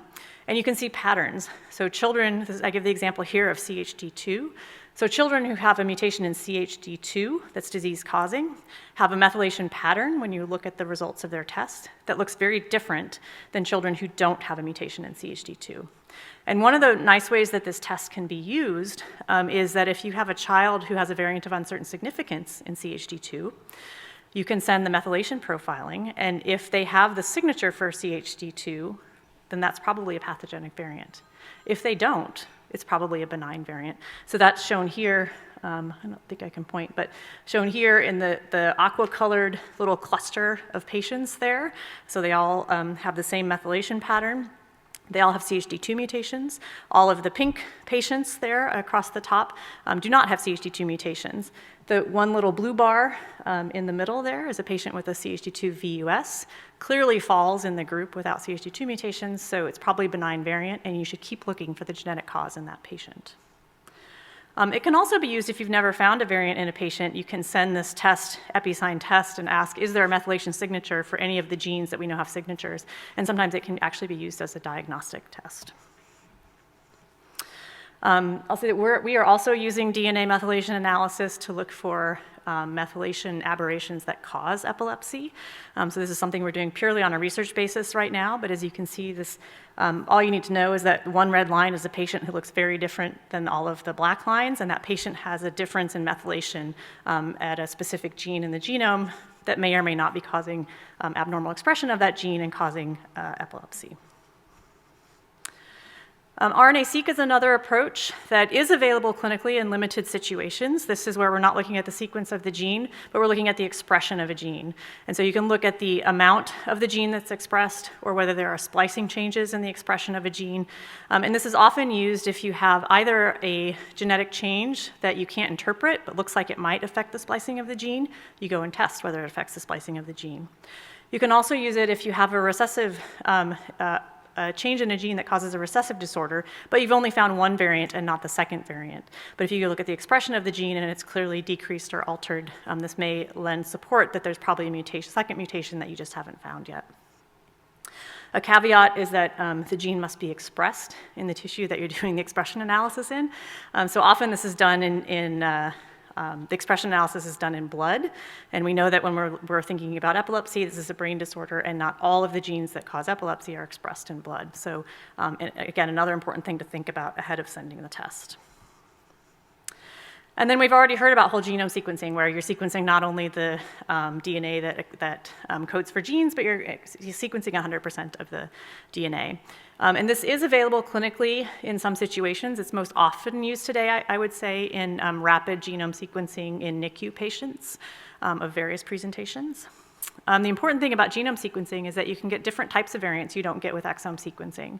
So you can find changes in the non-coding or regulatory DNA, though I would say the interpretation, that's my little shrug there, it's much harder in non-coding DNA than it is in exons. You can find repeat expansions, structural variants, rearrangements, depending on which sequencing platform you use. It's still a little bit more expensive than exome sequencing, but that is rapidly coming down, and there have been some announcements in the past month or two even of new approaches that make it much cheaper. But importantly, these often require follow-up studies to actually determine whether the variant you find is pathogenic or even real. And I will just say also that most of the genome sequencing, when it's sent clinically, still the analysis focuses on just the 1% of the DNA that codes for genes, but a genome is a better exome. Actually, it can detect things a little bit better than exome sequencing, even in those same regions. And then the second whole genome sequencing approach that is emerging, and not yet into the clinic, but I think will be in the next, certainly in the next few years, is long-read sequencing. So most of the genome sequencing that we talk about, and probably that Dr. Patel used, is what we call short-read sequencing, uses technology from Illumina. So you're sequencing little pieces of DNA at a time, and then you have to stitch them together, right, and map them back to the genome. Long-read sequencing means just that. You're sequencing longer pieces of DNA at once. And so what that does is it allows you to look at big stretches of DNA and see things like deletions in the middle of it, or repeat expansions in the middle of it, or rearrangements that you might not be able to detect by short-read sequencing. So this is, I've just seen a couple talks recently actually where long-read sequencing seems to increase the diagnostic yield, or you can come up with a diagnosis in about 5 to 15% of patients where exome or genome sequencing failed. So it's definitely gonna, again, chip away and help us get diagnoses in a few percent of patients where we haven't been able to do that before. And then these are just this is ongoing research that we're actually doing in my lab, but many labs across the world are doing similar approaches. So thinking about our unsolved patients, we're happy to hear from you if you have DEE patients especially who you've been unable to get a genetic diagnosis. We're taking approaches that I've already talked about, whole genome sequencing, including long reads, RNA sequencing. In this case, we're trying to do it in organoids developed from patient cells so that we can get at kind of pseudo-brain expression, and then methylation studies that we're using in a variety of ways. And then I just want to touch on, so most of what I've talked about is really available for the severe early onset pediatric epilepsies, but there have been important advances also in testing for focal and generalized epilepsies, and many of you are aware of this. So genetic testing is certainly important in the focal epilepsies, especially in familial forms or specific phenotypes where you know that there's a genetic cause.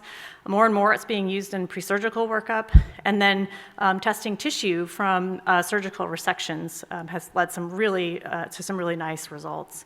These are just a handful of the genes that we know are important in focal epilepsies, many of them in the mTOR pathway. And then very interesting, I think, emerging result over the last few years has been looking specifically at tissue and finding that there are mosaic variants.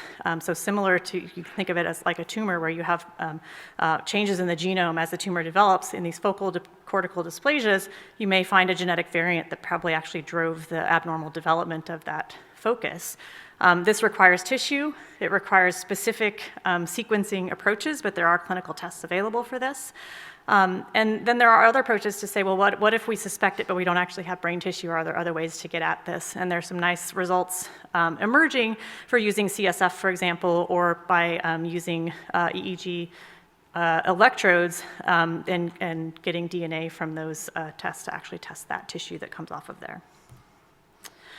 GGE has been a tough nut to crack, even though we've thought for a long time that it's the most genetic epilepsy.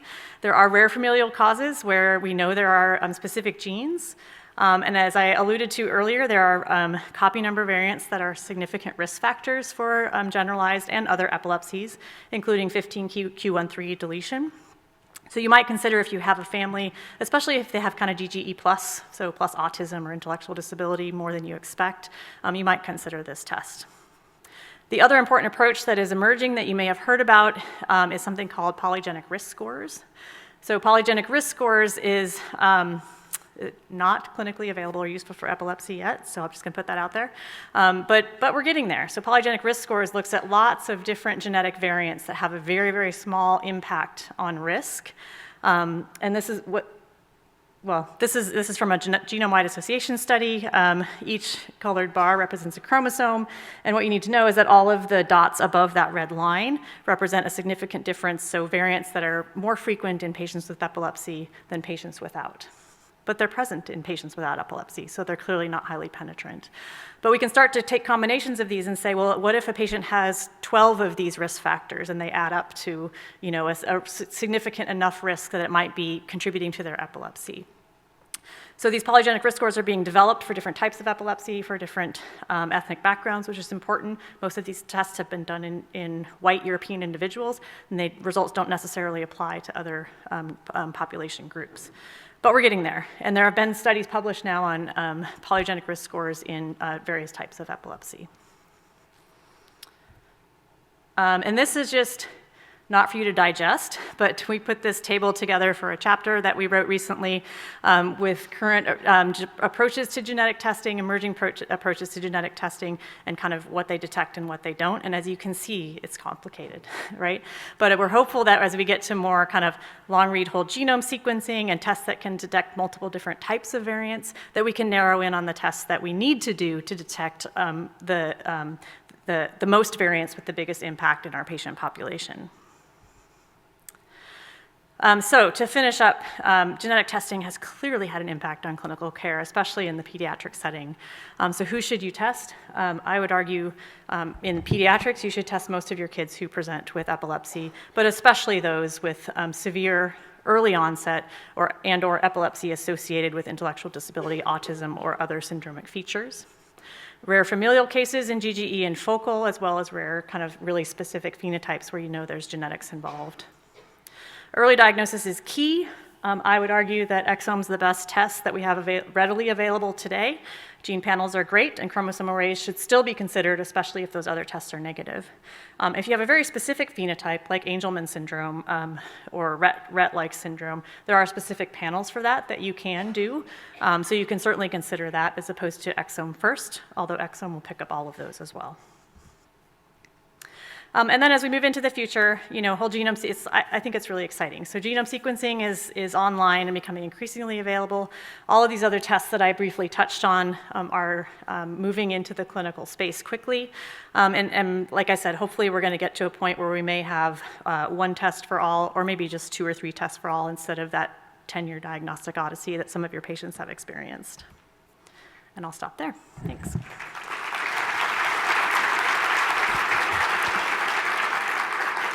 And then, as I said, I wasn't touching on any of the barriers. I'm a glass half full person. I just think about what you can do and how good it is. But Tammy's going to talk to us. Tammy Reynolds is a genetic counselor at Nationwide Children's. Genetic counselors are so important. If you don't have one in your clinic, find one. They can help with thinking about all the things from pre-test and post-test counseling to how to get past some of these barriers for genetic testing and talk to families about it. So I'm delighted that she's going to talk to us about that.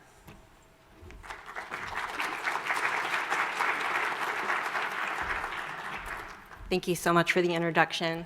All of the speakers today have done such a great job showing us how important genetic testing can be for patients who have epilepsy. So what I'll be talking about is how we make sure they have access to it, how we overcome the common barriers that can come up when pursuing a genetics evaluation. I have no disclosures. Learning objectives today are to identify barriers that can prevent or delay access to genetic testing, and then to describe strategies and resources to help overcome these barriers.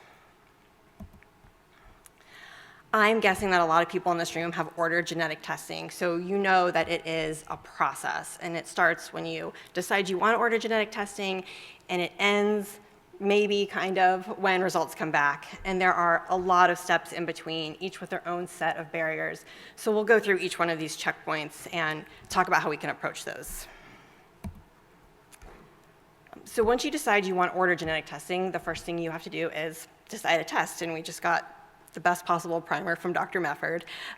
But This brings us to our first barrier, which is provider hesitation. And research that looks at physician attitudes about genetic testing shows that they feel unprepared to use this in practice. This might be because they don't feel like they've had enough training, enough experience, or if they do feel like they've had the experience, they don't have the support and resources and the time that's needed to manage a full genetics evaluation. And this makes a lot of sense when we think about the rapid evolution of genetic testing, which a lot of the other speakers have touched on, but it's really been about 20 years where we've gone from sequencing the human genome to ordering single gene tests that take a really long time to come back, to small panels, to large panels, and to now exome and genomes that might be back in less than 2 weeks. So this gap makes a lot of sense. And when we look at training programs, and you can see this gap there as well, where first-year pathology residents have said that they don't receive any genetics training at all. In those, the percentage that do report limited training. It's also been hospital for medical settings and hospitals to close this gap as well. It takes a lot of time to develop the infrastructure needed to get more staffing and to provide more time in workflows, because genetic testing takes a lot of time. But nonetheless, a lot of non-genetics providers are ordering genetic testing. For example, at our hospital, 70% of microarrays were not ordered in genetics. They were ordered outside, and a big proportion of those were done in neurology. Another barrier has been that there were no formally recognized guidelines for people who had epilepsy, but as Dr. Meffer just talked about, in October of this year, there are formal guidelines that recommend testing. The other thing that's been really challenging that all of our speakers have touched on is that epilepsy is not one thing. It's not like cystic fibrosis or sickle cell anemia, where there's just one gene, one genetic cause. It's a very heterogeneous group of phenotypes, and when you factor in all of the unique variables that a family brings and all the limitations of the different testing methodologies, it's just not straightforward. So how do we overcome this? One strategy, maybe you learned in kindergarten, is to make friends. Interdepartmental collaboration can be really helpful here. We do this at our hospital. One way is through liaisonship. In our hospital, all departments have 2 geneticist liaisons and 2 genetic counselor liaisons that they can reach out to if they have questions, one of which is, which test is best in this situation. The other strategy, which will be a recurring theme, is to contact the genetic testing lab. Most of them have genetic professionals on staff that can guide you what test is best, depending on the situation that you're in. And then a more long-term solution is to advocate for more support. Sometimes showing increase of volume is something that can be helpful in getting that support, so enlisting your hospital's AES team or the genetic testing lab that you use to show that increased volume. And our slides are being shared, so there are some embedded links here. This first one will take you to a video, or for a series of videos that were intended to educate pediatricians about genomics. There's some really good videos there. And then here is a link to those practice guidelines that Dr. Meffer talked about. And underneath that is the systematic review and meta-analysis of the diagnostic yields for genetic testing that those guidelines are based on. Just for some light reading. So once you decide what test you want to order, the next thing you want to do is provide pre-test counseling. And this is important for a lot of reasons. It's beneficial to families for one, but a lot of insurance companies actually require that you do this. Some even require that it be face-to-face. Some require that it has to be a geneticist or a genetic counselor. And so even though it's important, this does create another barrier with the additional delays and costs that come with seeing yet another provider. And if you're going to be referring to genetics to manage the testing, this delay can be significant. There are often long waits there. So one way to overcome these delays and cover your bases with the insurance company is to use genetic counselors. You can do this in a couple different ways. You can embed a genetic counselor in a provider or a multidisciplinary clinic, so they're just right there when the patient is there. Some hospitals use an on-call genetic counselor, so if the neurology provider has that patient in clinic, they can call up a genetic counselor and they will tag on to the visit at that time and just coordinate things from there. Depending on what resources you have at your hospital, you may be able to refer directly to a genetic counselor, and this can be a lot faster than seeing a geneticist. A genetic counselor might not even need to have the patient present. They can do it via video. It's just much faster. And a recurring theme here again is reaching out to that genetic testing lab. They may actually be able to provide the pretest counseling for you, or some of them partner with third-party genetic counseling groups. So this is something you can pass off in some cases. And unless it's an insurance requirement that pretest counseling be done by a genetics provider, the neurology provider can do this themselves. I have 2 links here that provide some information about what goes into pretest counseling. And then a lot of the lab consent forms, especially if it's an exome or a genome, are basically outlines of pretest counseling, so you can just use that as a guide. Once you have provided pretest counseling, you want to get the financial piece in order for the patient, because genetic testing can be really expensive, and this can be a significant barrier to patient access.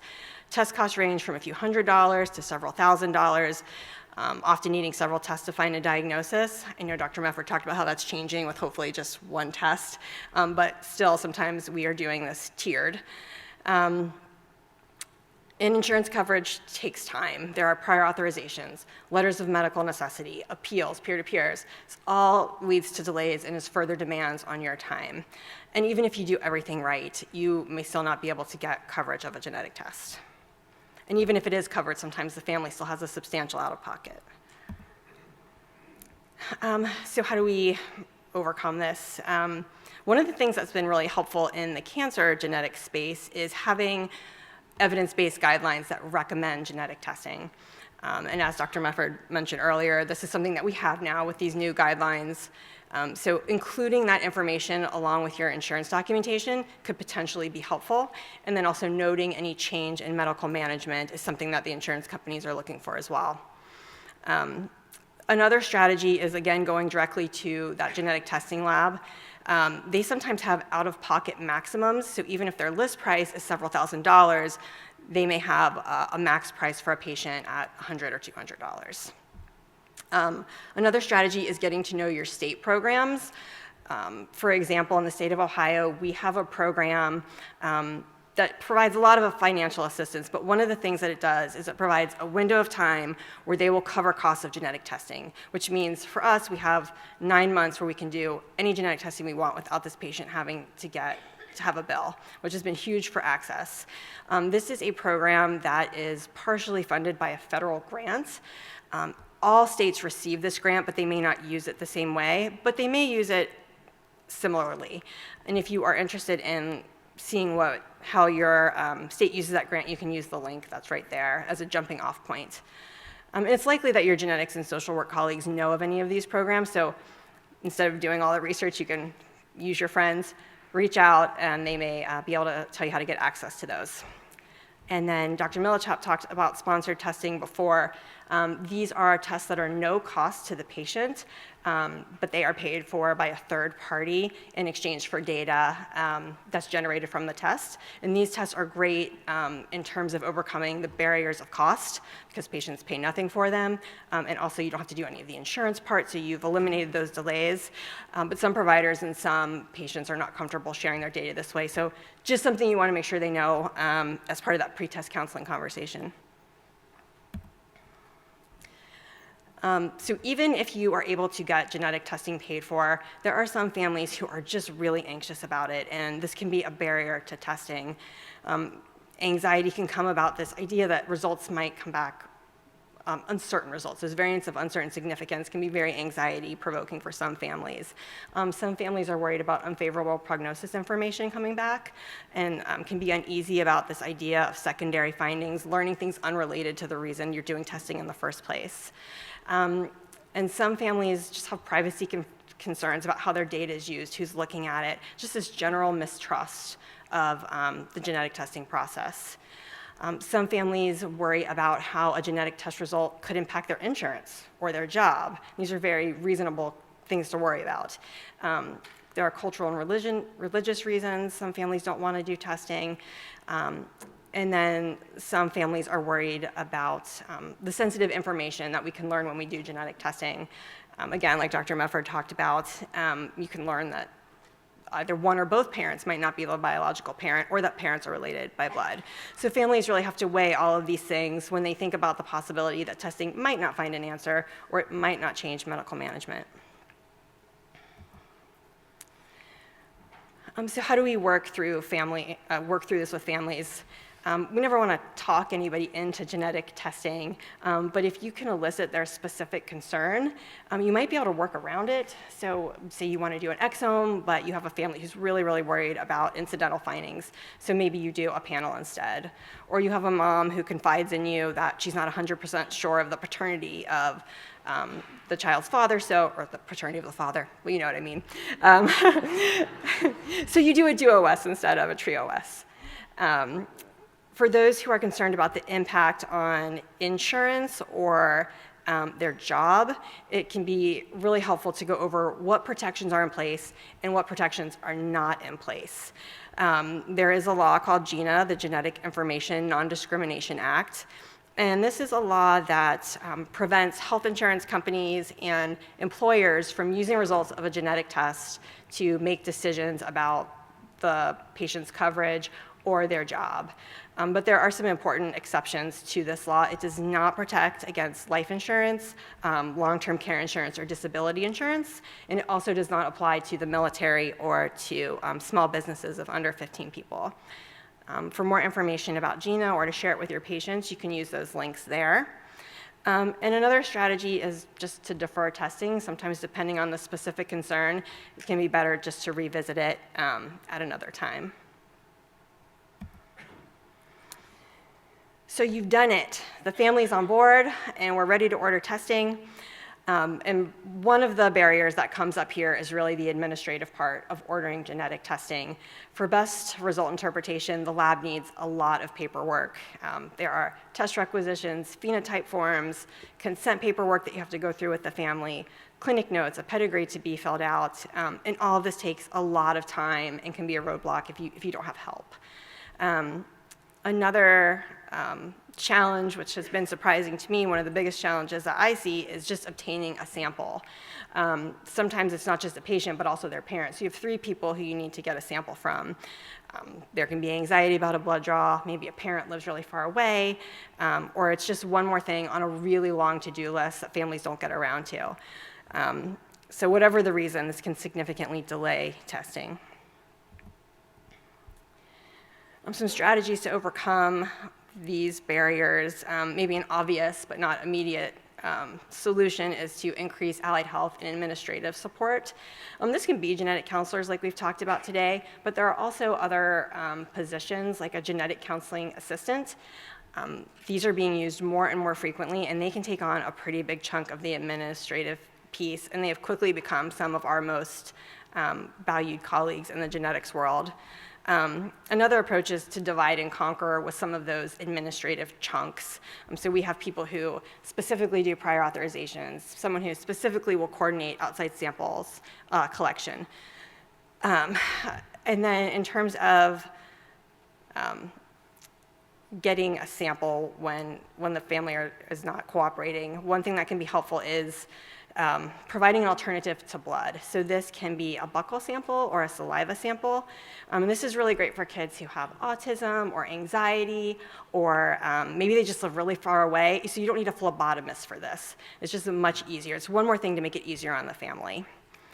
And again, it's our old friend, the genetic testing lab. You can reach out to them. They very frequently will actually coordinate sample collection for you. So don't be scared to reach out and pass off those tasks.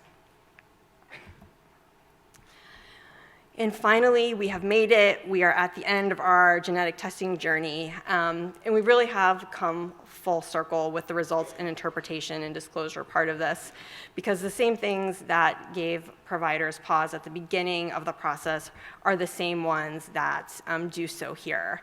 There's just a lot to manage when a genetic testing result comes back. If you have a positive diagnosis, there's a lot of counseling that takes place, and there are very frequently variants of uncertain significance, which we've talked a lot about today already, and those take a lot of time and expertise to look into. A lot of times there's more testing to coordinate once results come back. If you didn't do a trio testing in the beginning, you might need to test parents to resolve a VUS, to determine phase of variance, or to clarify reproductive risk. And sometimes you need to do more testing for the patient, like biochemical testing to resolve a VUS. And if you came up with any of those secondary findings, there's the research, counseling, and referrals that need to happen. And in the end, if testing didn't find an answer, you might be starting all over again with more testing, starting the process from the beginning.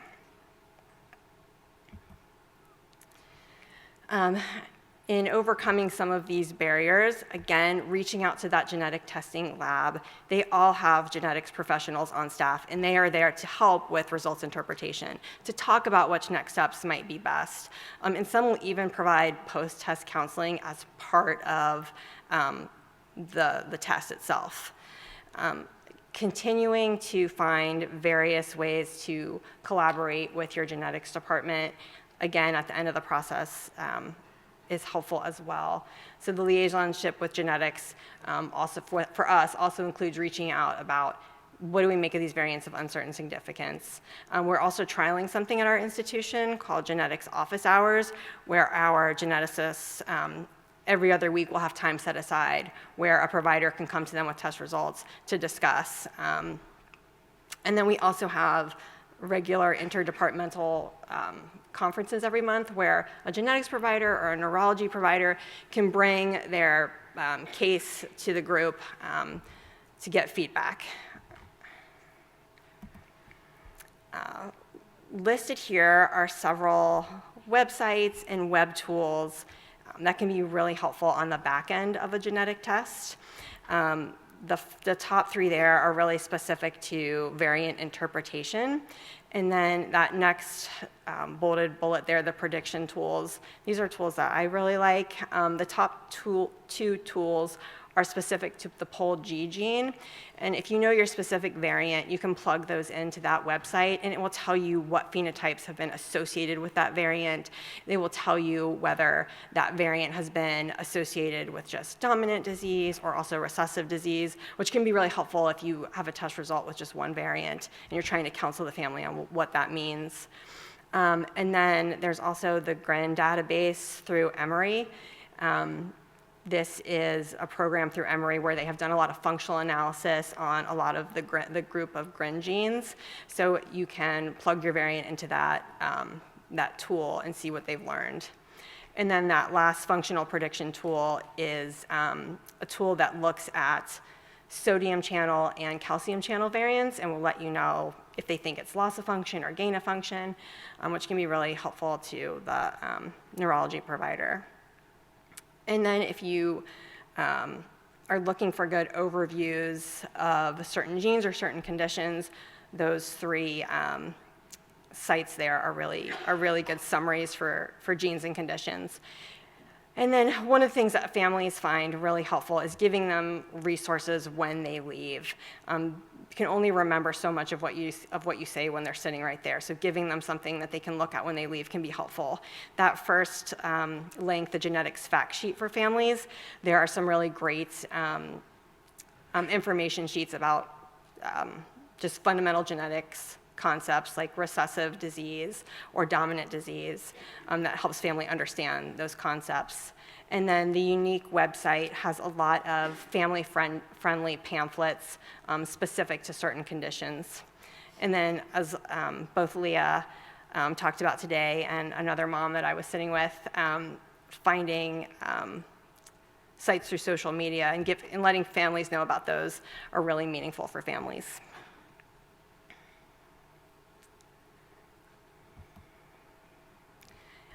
In summary, As everyone has shown us today, there is a gap between the increased volume and complexity of genetic test results and the number of genetics providers, and also the training for non-genetics providers. And the clinical utility of genetic testing is advancing very rapidly. So it's going to be really important to create new service delivery models, interdepartmental collaboration, and increase provider support time and education to manage this gap. And with that, I thank you for your attention. I will pass things off to Paul, who's going to lead us.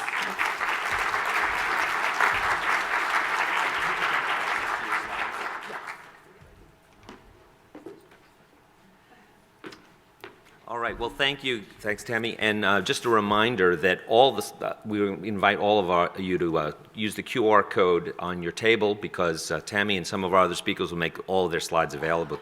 And there are a lot of links here, resources, that will be available when you have that.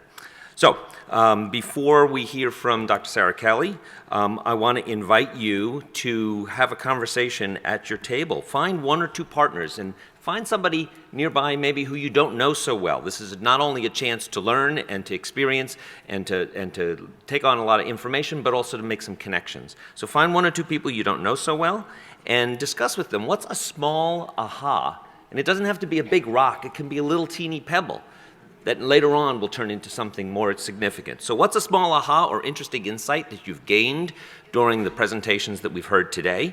And based on this, what's one thing you might do or do differently in the future? So you've got about, you've got about 10 minutes for a conversation. So talk about that, and then we'll wrap it up with Dr. Sarah Kelly. So go ahead, please.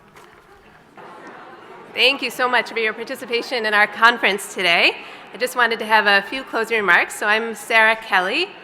I'm a pediatric epileptologist at Johns Hopkins in Baltimore. And because I am the incoming chair for the Pediatric Content Committee, they asked me to be the liaison between the American Epilepsy Society and the Child Neurology Foundation for this symposium today. And I'm so glad that they have. It's been so exciting to be a part of planning this symposium and being here today to hear all of the wonderful talks. And I really hope that you all learned as much as I did during this session today. The knowledge that we're gaining from genetic testing is exploding, but there are still barriers, as we saw today, to getting clinically relevant testing for our patients and learning about how genetic testing can help them. And I really loved hearing in our talks today about all the progress we're making in so many areas in regards to this. We heard today how important it is for our families to have access to this information, not only so that their physicians can make decisions about treatment, but also to give them opportunities to connect to advocacy groups and, importantly, to other families who have children with similar diagnoses and similar challenges. And it really empowers the family to be able to connect with these families and be an important part of their child's care. We heard about the importance that genetic testing has to the ability to treat the whole patient, and not just epilepsy by itself in isolation, but to focus on the whole medical and social picture for our patients. We heard about the exciting research that's going on in the field of genetics and moving the research at the bench to the bedside and back again, and using this for new diagnosis and new treatments, such as the ASOs. We learned about not giving up if we don't find a diagnosis on the first try. We learned that we can reanalyze results that we have and find genetic diagnoses later on with all the new information we're learning all of the time. And we're learning about new tools that can help us with this diagnosis as well. We also learned the importance of the training that's needed to really understand and interpret genetic testing, and the need to think about new models about how to provide this, so that genetic counseling services can be available to our patients and improve the utility of the genetic tests that we have.